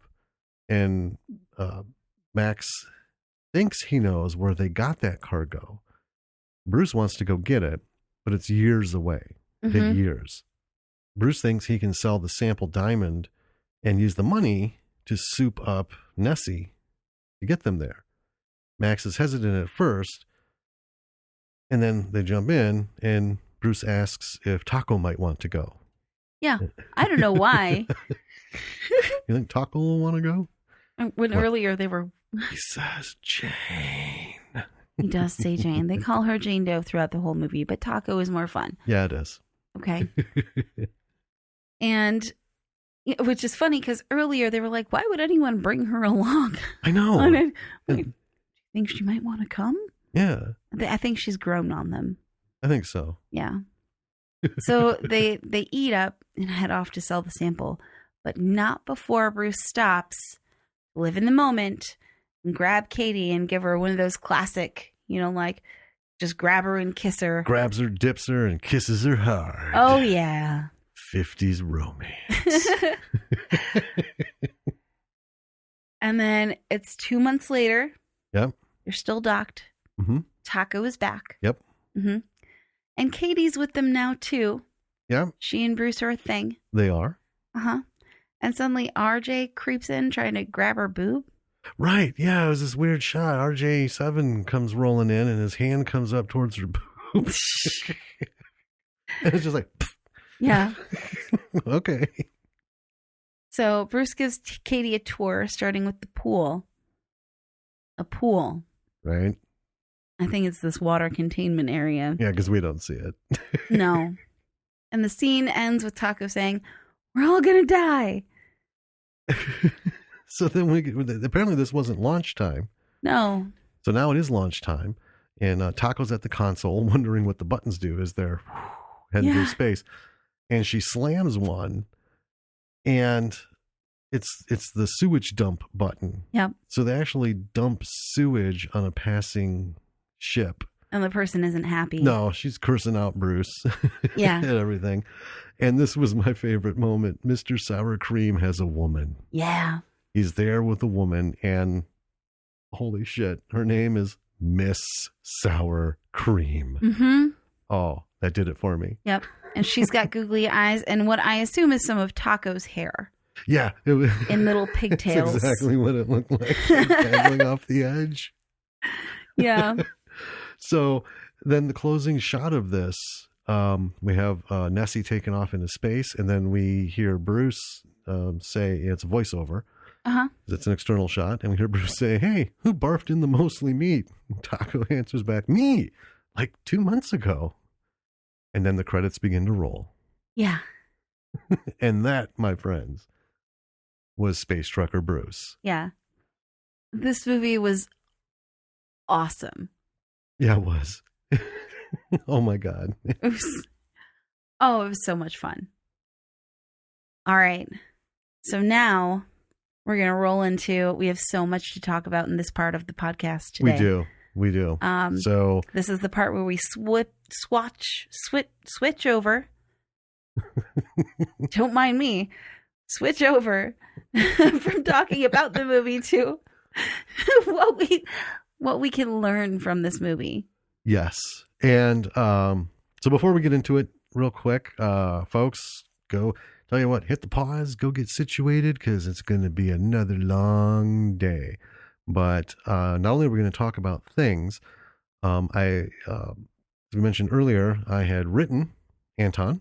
Mm-hmm. Just basically because we researched the films and there was not a lot of information, right? No. And when you go to IMDb, that's like the first good source of information. Then you follow up on it, but everything was under trivia, which is not always hardly ever accurate. You can't always believe it because anyone can put that on there. Yeah.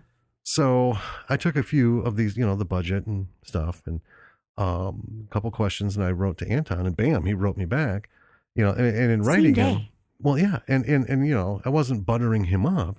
I was like, man, I got to tell you, we saw this movie, we have this podcast, this is what we do, and we watch Bruce, and Jesus Christ, this was awesome. Yeah.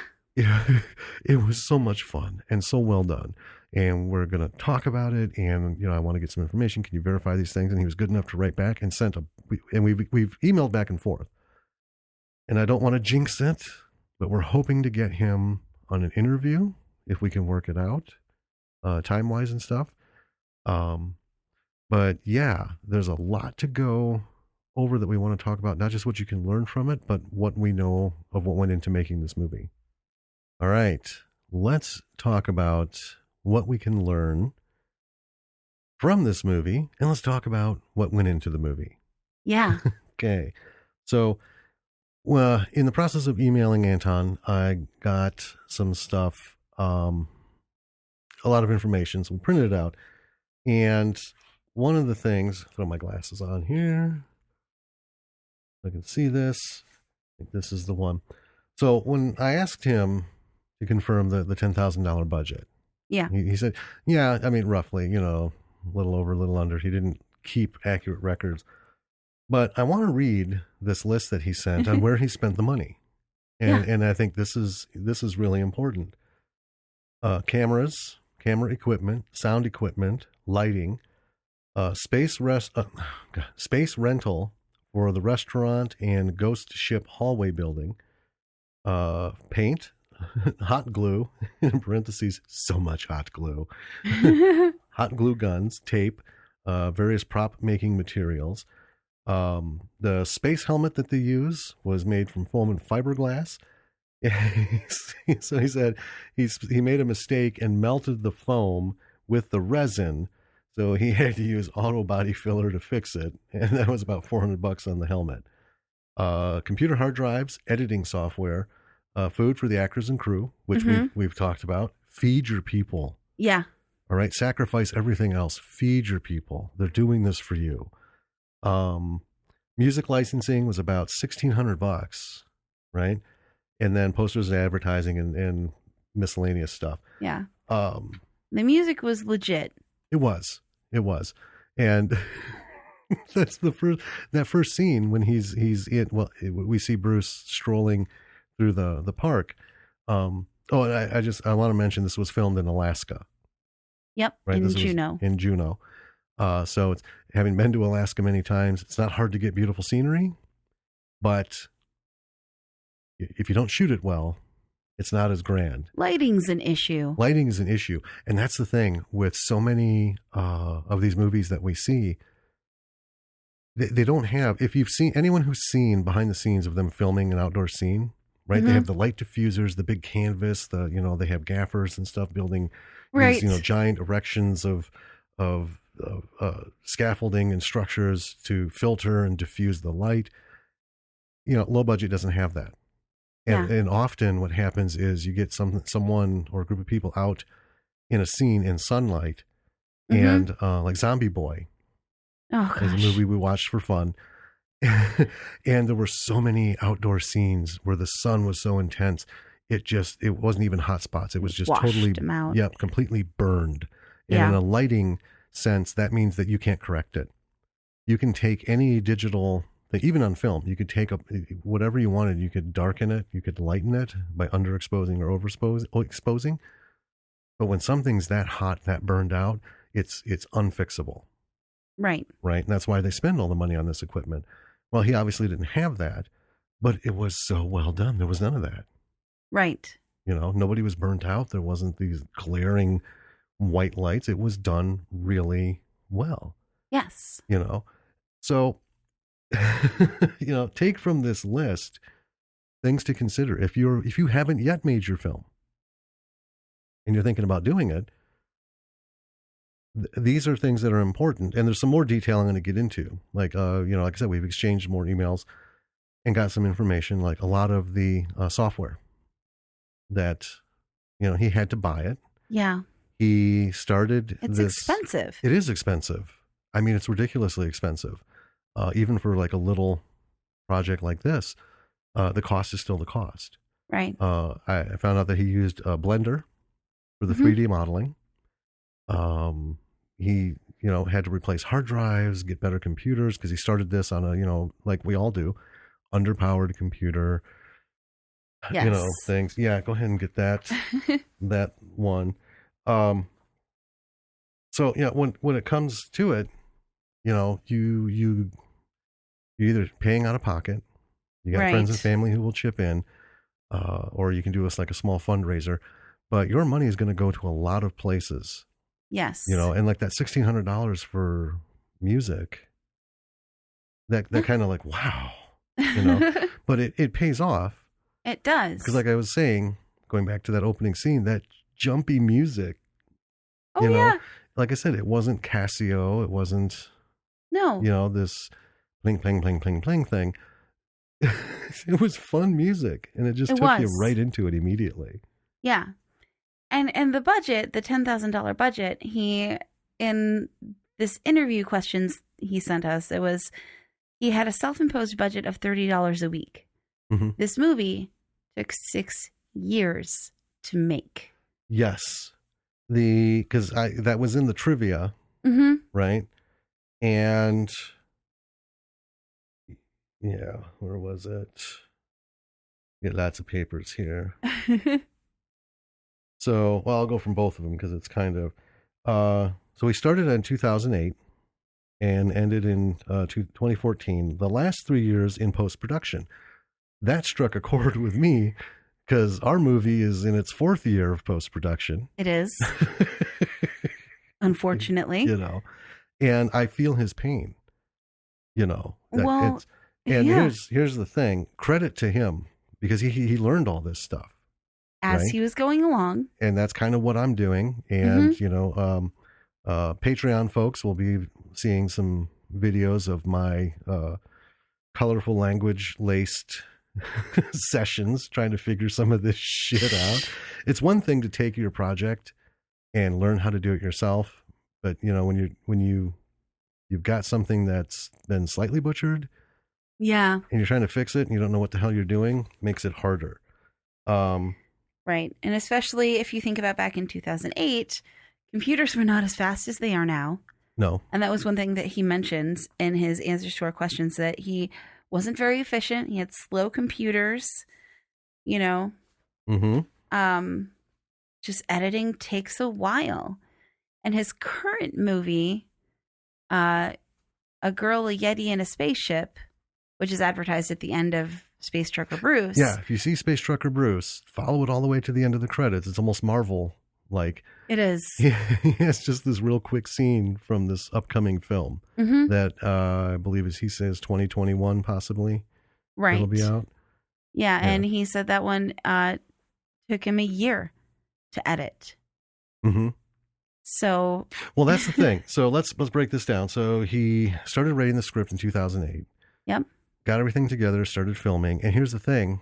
This is one of those where they shot on weekends. Yep.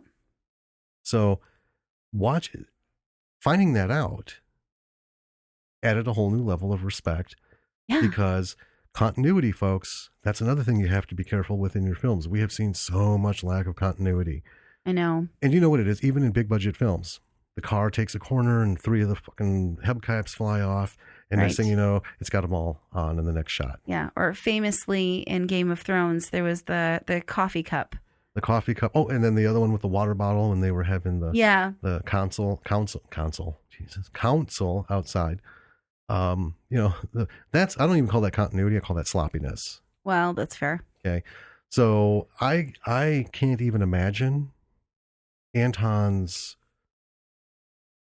angst at trying to keep things consistent. We shot our short film 2 days at the restaurant, Yep. and we shot things out of order. One of the many things I was doing was running around making sure, okay, this is X point in the film, this is Y point in the film, and Z point, and making sure, like wine glasses.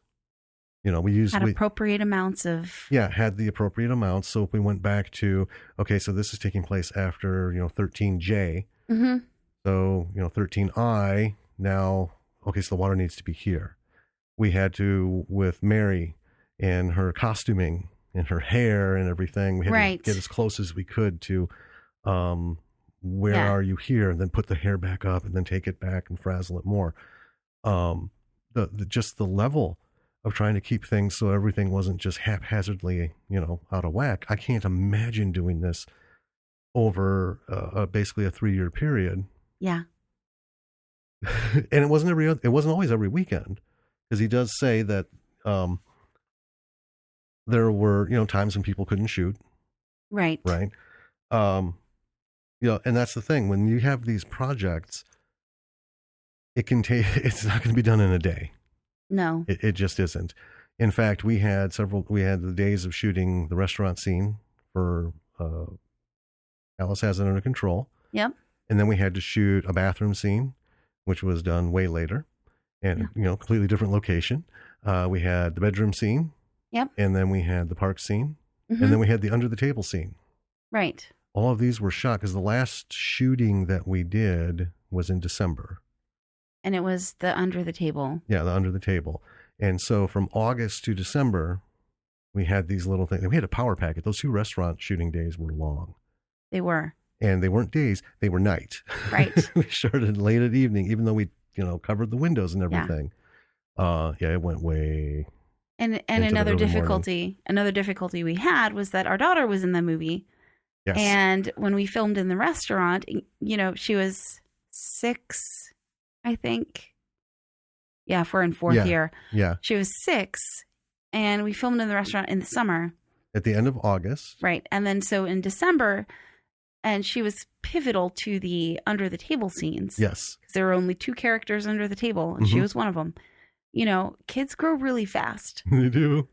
And she almost didn't fit in the dress Right. from the restaurant scene. Yep. And her hair is a little bit longer. Right. Right. So when you see her under the table and she bolts out and then goes and your mother played her mother, little girl's mother, as it is in the credits. If you're paying attention, you'd be like, something happened to that hair. Mm-hmm. But see, we can sell it as, well, it was sort of a magical scene under the table. So maybe she looks a little different.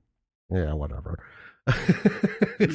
Sure. So getting these people together on weekends and trying to keep shit straight and in order, and the costuming is not varied, right? Which makes it easier, right? But we also know that shit can happen to costumes in a very short period of time. Yeah, like fuck, So and stuff can happen to sets. And Anton spent what he said 3 to 4 months constructing a set in one room of his house.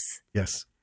And then once the set was done, they would come in and film on weekends for like a month or so. Yep. Everything that needed to be there. And all these people have full-time jobs. Yep. And so that went on for something like 3.5 years. That's crazy. It is. And you wouldn't know it. If we had not done the research into this, I would never have guessed. No, not at all. And I guess at one point, it's hard to just talk about stuff because if we can get him on here and interview him, I don't want to, run out his material. But apparently, like there was one point where he built the hallway of the ship, so where the leaks and stuff are, in his backyard, and there was a big storm, and everything got knocked over. Yeah. So he called Carl, who plays Bruce, and I guess Carl's like, well, this won't do, and ran off and got some wood and helped him rebuild, this set. I mean, this is, and here's the thing too. Carl and Anton knew each other as kids. Right. Right. And then Carl went off to Juneau, and Anton ended up in Juneau where Carl had been for a while. And he was shooting, he had been there shooting short films, super short films for their film festivals in Juneau. Right. And that's how they kind of came back into this and we'll just leave it at that because I want him to tell the story. So now I've only picked at two things that were, glaringly obvious because when we watch these things, we have a very analytical eye. Yes. A judging eye, because that's how we make our notes. This was good. This could have, this was bad, but Space Trucker Bruce, there's really nothing. There's very little to pick at. There is, and it's just those two things. One was the lighting, and then that sound that just sounded, up close, and then kind of over here. But it didn't kill anything. No. The camera equipment that he used, because I was curious because this looks so good. Yeah. It doesn't look like the problem with a lot of camcorders is it has that soap opera look. So anyone listening, if you have a 4K television and you turn on all that motion smoothing and all that bullshit, every movie, everything you watch looks like that soap opera, which was, shot on videotape. Right. Right. For years and years, even while everyone else is using film, they were using magnetic tape. And so Anton was using two Canon Vixia camcorders, an HV30 and an HV40. And, he gave me some specifics. He shot in 24 frames per second, which is 24 frames per second is what film is shown at. Yeah. It's rolling through the projector. So that's what we're used to seeing. So that's why that soap opera look, like when we first got our 4K TV and we watched Black Panther, I was like, yeah. I don't know about this. Wasn't a fan. We had to tweak the settings on our TV quite a bit. We had to turn a lot down. But and these weren't cheap things. No. These weren't cheap things. 24 frames per second, and he shot in the cinematic mode, which helps turn down the luminance of it.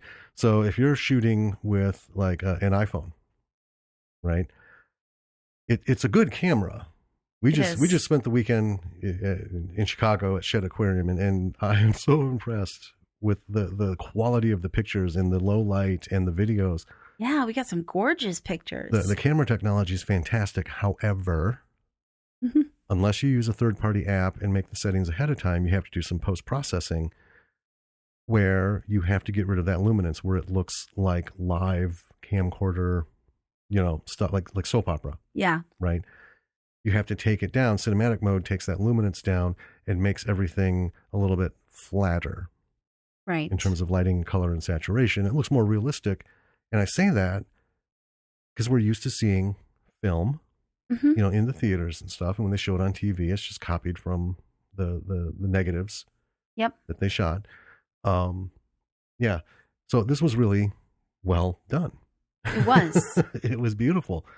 And one of the things I want to mention is he pointed out that he didn't have a cameraman. Yes. He was the cameraman.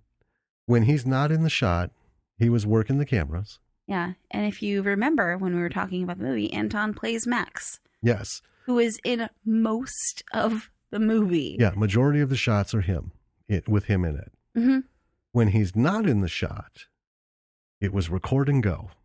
You get everything set up and then hit record and step in Right. front of the camera and they would go. Such a good job. I just, there's not enough praise for this movie. This is what a B movie is all about. Right. All right, we've talked about The Room last week. Yes. Okay. A lot of faults. And a lot of things. money was poured into that movie, and Right. the money didn't make it good. No, it didn't. This will stand up to that. Now, clearly they had better sets, Yes. right? Because that set of the alley that he duplicated, that is right outside the front door. Yeah, money isn't going to be what makes it. Now, if Anton had $100,000, we wouldn't have cardboard on the set walls. Right. Okay, but none of that detracts from it. And it's not like this is cute in a home makey kind of way, right? Right. It's just so well done, and you look at the sets and you can't fault it. No, You know, you can't. it's okay. So it's cardboard. You can see it because you can only do so much with cardboard. You can only put so much shit on top of it. It's still going to look like cardboard. Right? But it's not sloppy. And things weren't hanging. Scenes Right. weren't gaped. He's spent months. Yeah. He didn't just like get a freezer box, spray paint it, and tell everyone, okay, let's go. And I think that's the most important thing you said is that it isn't sloppy. And we noticed that right away as we were watching it. Yes. That was one of the very first things that we noticed. We were like, a lot of time went into these sets. They were made with materials that are cheap and easily available, and Mhm. obviously things that you can work with on a budget. Yep. But they're not sloppy. No. They're well done. Right. And let's go to the monitors. Hmm. Okay. Like I said, the monitors had appropriate looking things on them that made me believe it was in a spaceship. Hmm. And I'm going to kind of jump out here. One of my biggest pet peeves is fucking CGI. Right? CGI was supposed to be so that we could film the scenes that would be deadly or dangerous to an actor. Yes. Right? To create environments that there's no way you could do it in practical on a set. Right? You can't go to Denali State Park and look around and say, I'm going to build all of this. Right? The 14 miles I can see, I'm going to build that in a studio. Yeah. I'm going to essentially rent Rhode Island, turn it into a studio. When I see sci-fi movies, that mainstream stuff, I'm mostly fucking disappointed. Like the Star Trek films have gotten worse and worse and worse with their overuse of CGI and just impractical. I don't give a shit how many thousands of years we move into the future. All right. We're not going to have shit that doesn't make sense. Like we're talking about sending people to the moon again. Mm-hmm. All right. I guarantee you none of those fucking ships are going to have nothing but, have LCD, LED, holographic bullshit. It's eye candy, but it pulls you out of the Right. story. Because when you have systems, right, and this comes from being an IT person, systems are systems, right? And I think I've mentioned this before. When Dell started putting shit in their servers, people like me were like, this is fucking stupid. One, you're charging more, and two, I don't need that, Yeah. right? It's been 70 years of just little lights, Mm-hmm. right? And any IT person will know what those lights mean. Just little on-off bulbs. Yeah. If it's flashing this way, it's bad. If it's flashing this way, it's all good, you know? So that I was relieved.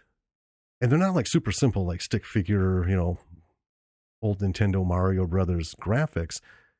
They're simple, but they're detailed, Yes. you know, and he put all of that together. And they look like they belong there, and they look like they make sense, and they don't look superfluous to the set. Exactly. They're relevant, Mm-hmm. you know? Yeah. And so that's like the number one kudos thing. You don't have to go balls out No. for all this stuff. His modeling. So he had to learn how to do all this 3D modeling and stuff. Yeah. And he did a fantastic fucking job at the end result. And it's hard. It is. I've messed with it. We haven't had to do it for anything, but I've messed with it. And Jesus, it's not super easy. But he did it well. And he didn't skimp. No. You know, he could have very easily made like a Forbidden Planet type ship. Just, Right? you know, just big silver featureless thing.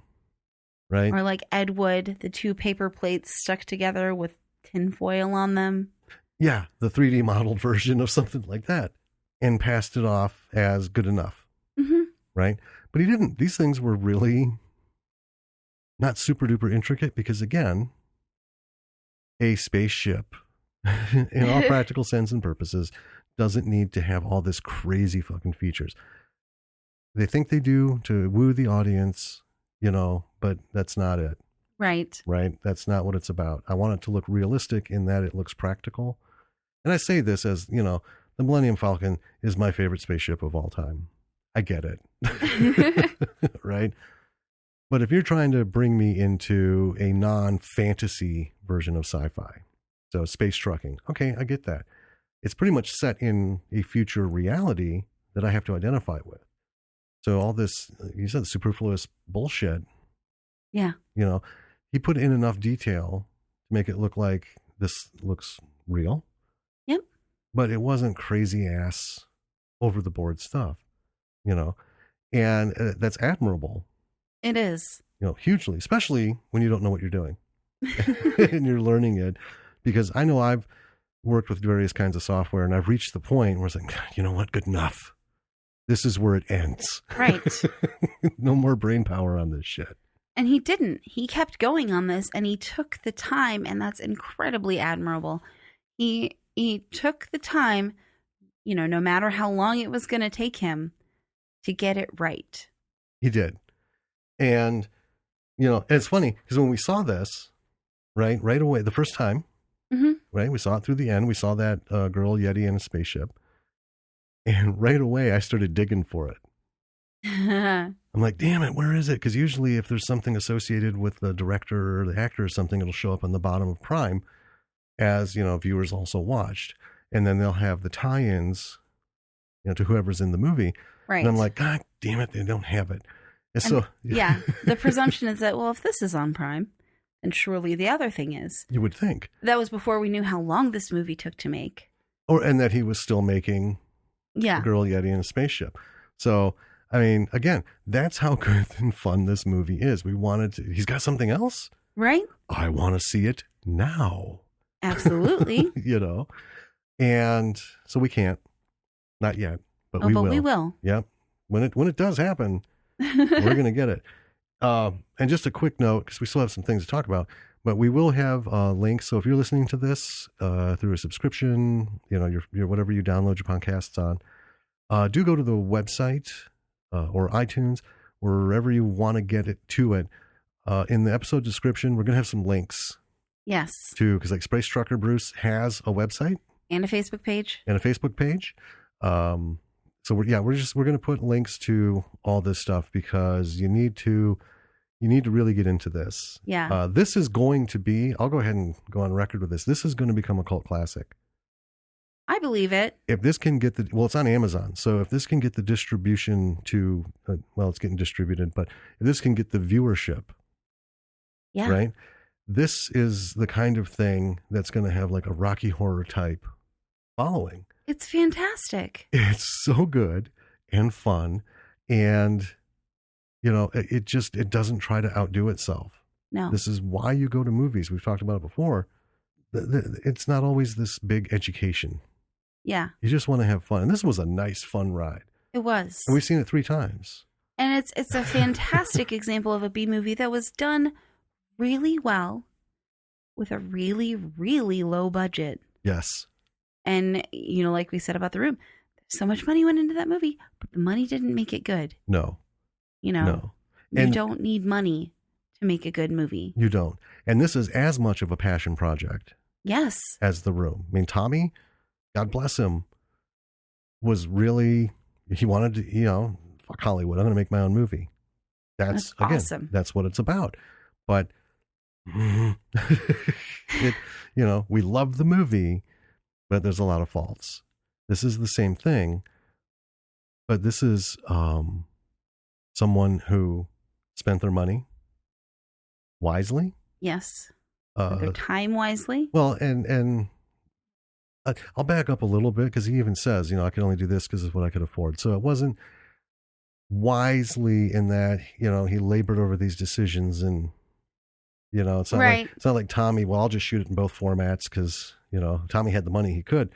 This is, to me, it sounded like Anton was, I'm going to do the best I can with what I've got. Yep. And that's kind of like the catchphrase we've been using is work with what you've got. Yeah. And don't be ashamed of it. And he did. And he just worked magic with it. He did. And I can, I may have mentioned it before in an earlier episode. As a photographer, a lot of people, it's the camera. People will spend, $10,000 on a camera and then another $30,000 on lenses. It doesn't make you a good photographer. Right. All right. I got royally fucked in the middle of a wedding. Someone stole all my shit, broke into my truck, and it was out in the fucking middle of nowhere. Right. So the suspect list was thin, but what do you do? So at the important part of the wedding, I had no camera equipment. I had an iPhone 4. I just got my iPhone 4. I shot the rest of it on that. And you won't know the difference other than there's far less wide or far away compacted telephoto shots. But it's the effort and attention you put into it, the detail of your framing, detail of the shot, your sets, your positioning. That's another thing. Nobody was out of position. In a lot of these low budget films, we always see the fucking back of people's heads. Right. Or they're cut in half. Yeah. Or taking up like a third of the goddamn screen and they're talking. Like, no. If you have to do that scene 10 times and do 10 different angles so you can pick at least the best 3, that's what you do. Mm-hmm. Right. But nobody wants the business end of anything. No. I don't want to see the ass of a cow. That's not art. I want to see the head of the cow because you're showing me a cow. Right. If there's an actor, they deserve to be seen. Yes. And if they go back, if they're facing each other, that's what we had to do. We had one camera for Alice. Yes, we did. And we had to shoot that same conversation 3 different times. Mm-hmm. One with both of them, one facing Greg, one facing Mary. Oops, there we go. Bam, another microphone hit. But that's kind of the thing is you do that so that you can edit it together and, have everything good. Right. Right. This was that way. It was. One of the things that Anton told us, and this was in something he sent that was from an interview he did, but it was, do you have any advice for indie filmmakers? Yes. And I really like what he put here. Work on it every day, even if it's just for 15 minutes. Read lots of filmmaking books. Practice with your camera and learn all about it. And it was like you said, it doesn't matter how expensive your camera is. If you know your camera, right? Get the most of it. Yeah. Get the script right because it's the foundation for your entire project. Don't worry too much if it's bad. You will improve. Yep. That's it. You know, if you're going to do this, do it and put everything into it. So we've talked about the, you know, kind of a global thing. One of the things I want to mention is the acting. Yeah. It was really well done.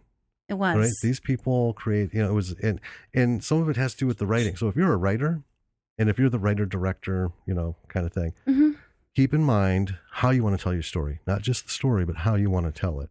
And I give Anton full credit. And we've mentioned this. It's a simple story to follow. It is. He's not trying to be like some festival darling where he puts in these 15 subplots and interweaves and look at how clever I can be. Because major motion pictures can't pull that shit off very well. True. Most of the time. I mean, I'm so globally disappointed with all this mix and match. And, you know, the only thing worse than that is, you know, who's the murderer? This fucking guy who showed up in the last 2 minutes of the film that we never had anything to do with. You know, right. What a fucking cheat that is. You know, so acting, if you're an actor, really develop the character in your head. Talk to the writer or the director. What is this character? Because you want to know what they're going for. And you want to know why the writer wrote the way they did, right? So you need to know from line to line where your character's head is at. So talk to them. Writers, if you're going to create somebody, we've talked about, don't fuck around with backstory and fill the movie with all this relevant bullshit, but have it in your head so you can explain to the director and the writer or the actor, this is kind of where they're from. This is their headspace. Yeah. You know, and it doesn't need to be complicated. Bruce is just a chill dude, right? Lost a guy after a woman, but you know, this is his life. Yeah. Right? And he's fine with it. He likes it. Yeah. And he's good with it. You know, there you go. Leave it to everyone else to put the character in the words. Yeah. And I would say, you know, for a director, most of this shit's on you. Yeah. Right? You got to be the master of the budget. You're the visionary. You have to bring it all into. And a lot of times in these low budget, no budget projects, the writer and director are the same person, and often actor at some point in there. Yeah. And, you know, have a clear vision. You have to have a clear vision, especially if you're the one who's creating this world and you're playing in it. Know from page 1 to page oomph, right? Everything, you see it and be able to explain it, and then, you know, so people can help you build it. Yeah. You can't do it half-assed, and you can't, I've always said that an actor's performance is really only as good as the director's direction. Okay? Yeah. Because an actor has tens of thousands of choices to make, literally. You know, every inflection of a word, every body posture, every placement and stuff. It's not enough to just hit your fucking mark so they can focus on you. Right. Right. Or, you know, block the shot. You have to be able to sell this. And a director needs to be able to set the fence. Yep. Put the poles in, build the fence. Say, okay, an actor should be able to have some freedom to do their craft. Right. But a director has to give them the limits. Right. Okay. And a director should also know where their actors' strengths and weaknesses are. Exactly. And to be able to help them. And you're the director. If there's a particular weakness in a delivery or, let's see, a lot of actors can do a lot of things, but say they can't get the facial, like say there's an angst. Right. Right. They can't pull off the angst. Okay. As a director, you should be able to understand visually how you can project that to the audience. And then talk the character through it. So it doesn't need to be a facial thing. It can be an action. Yep. It can be the way the shot is framed, the way it's lit. You know, you can communicate so many different things. That's on you. So really pay attention to what it is you're creating, right? Especially if you're the one who's the writer, director, you know, and actor. Yeah. You know? Yeah, it's a wonderful film. It is. There's one more thing I want to bring up, and It's for a couple of reasons, but the main reason is that this character in the movie was just super delightful, and we learned in talking to Anton that it wasn't originally planned as a voice character. Yes.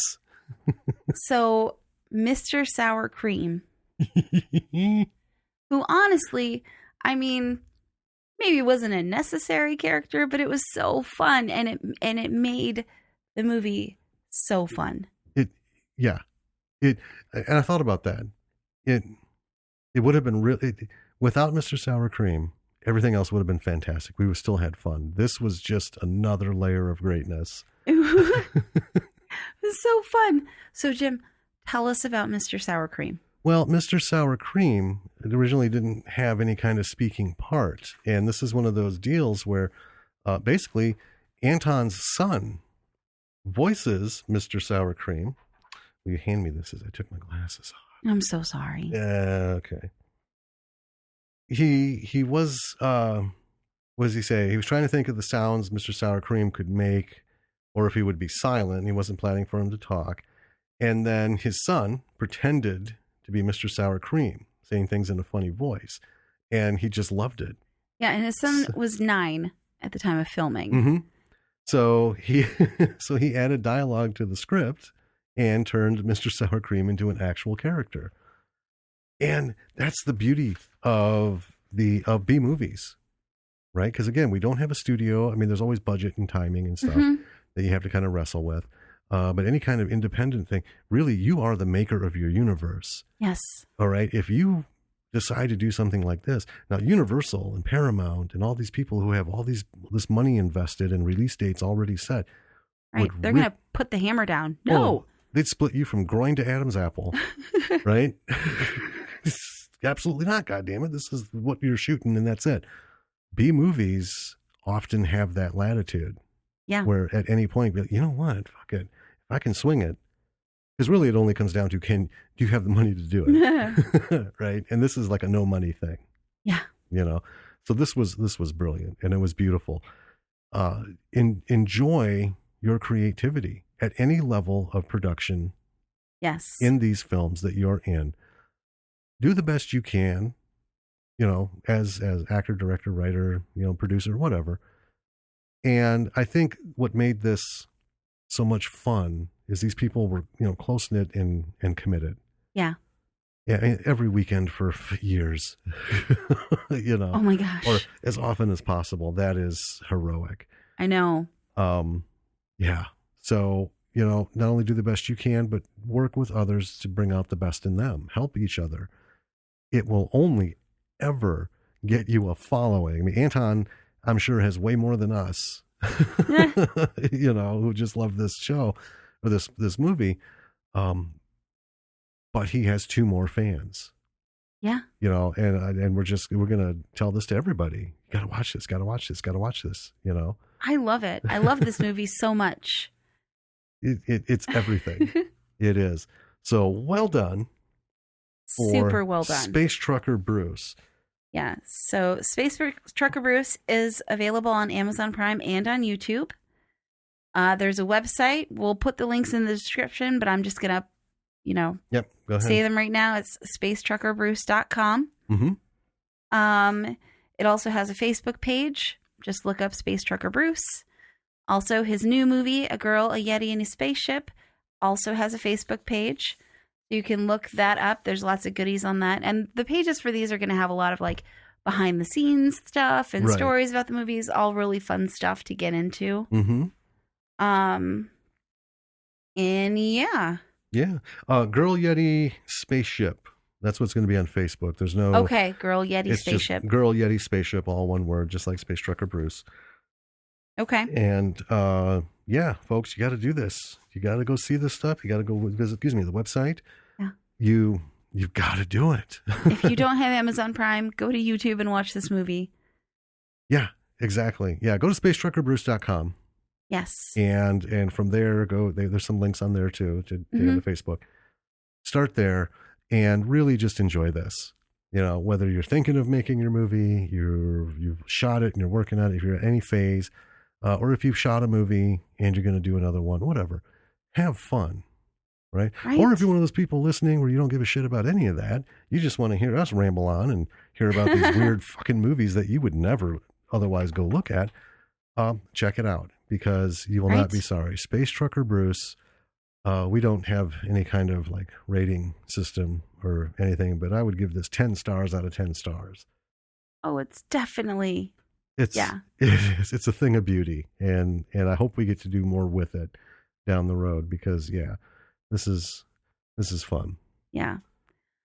So I think that's the end of what we're going to talk about today. I think it is. I think we could go on a lot more, and I would love to. Well, let's have an interview with Anton. Let's make time for that. I really want to make that happen. And if for some reason that doesn't, we can always do a follow-up. And, folks, if you're listening, you can send us an email, podcast@lordsofmisrulproductions.com. Or you can go to our website, lordsofmisrulproductions.com.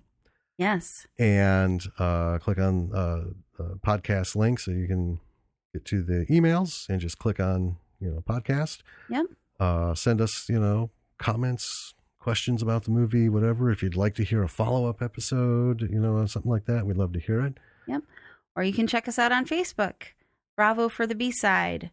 Yeah. Yeah. And Patreon. And Patreon. Yeah, we'll figure out a set pronunciation for that. But patreon.com/Bravo for the B-side, all one word. Yep. Quick note about that. You cannot search for us on Patreon because we are a bit sweary, so we have to be rated as an 18+ podcast. All because of my fucking foul mouth. Oh, damn it, I don't Jim. give a shit. So you got to go to patreon.com/Bravo for the B-side to get to us. Right.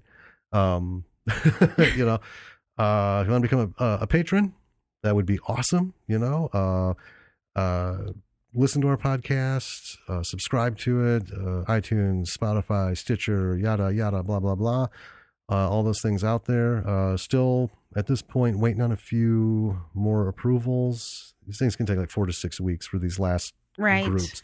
So there may be even more links to subscribe on different platforms by the time this airs. Yeah, as this rolls in. What else? Give us some ratings. Yes. That's the thing. If you listen, go ahead and please rate us. We hope it's good. That helps people find our podcast. It does. And it lets us know that someone listened to at least this much of it to give us a rating or leave us a review. Or a review. Both preferably. I think at this point. Thank you for listening. Yes, this is Jim and Danny. And Bravo for the B-side. And we'll catch you in another week. Until then, enjoy those B-movie darlings. Oh, yeah.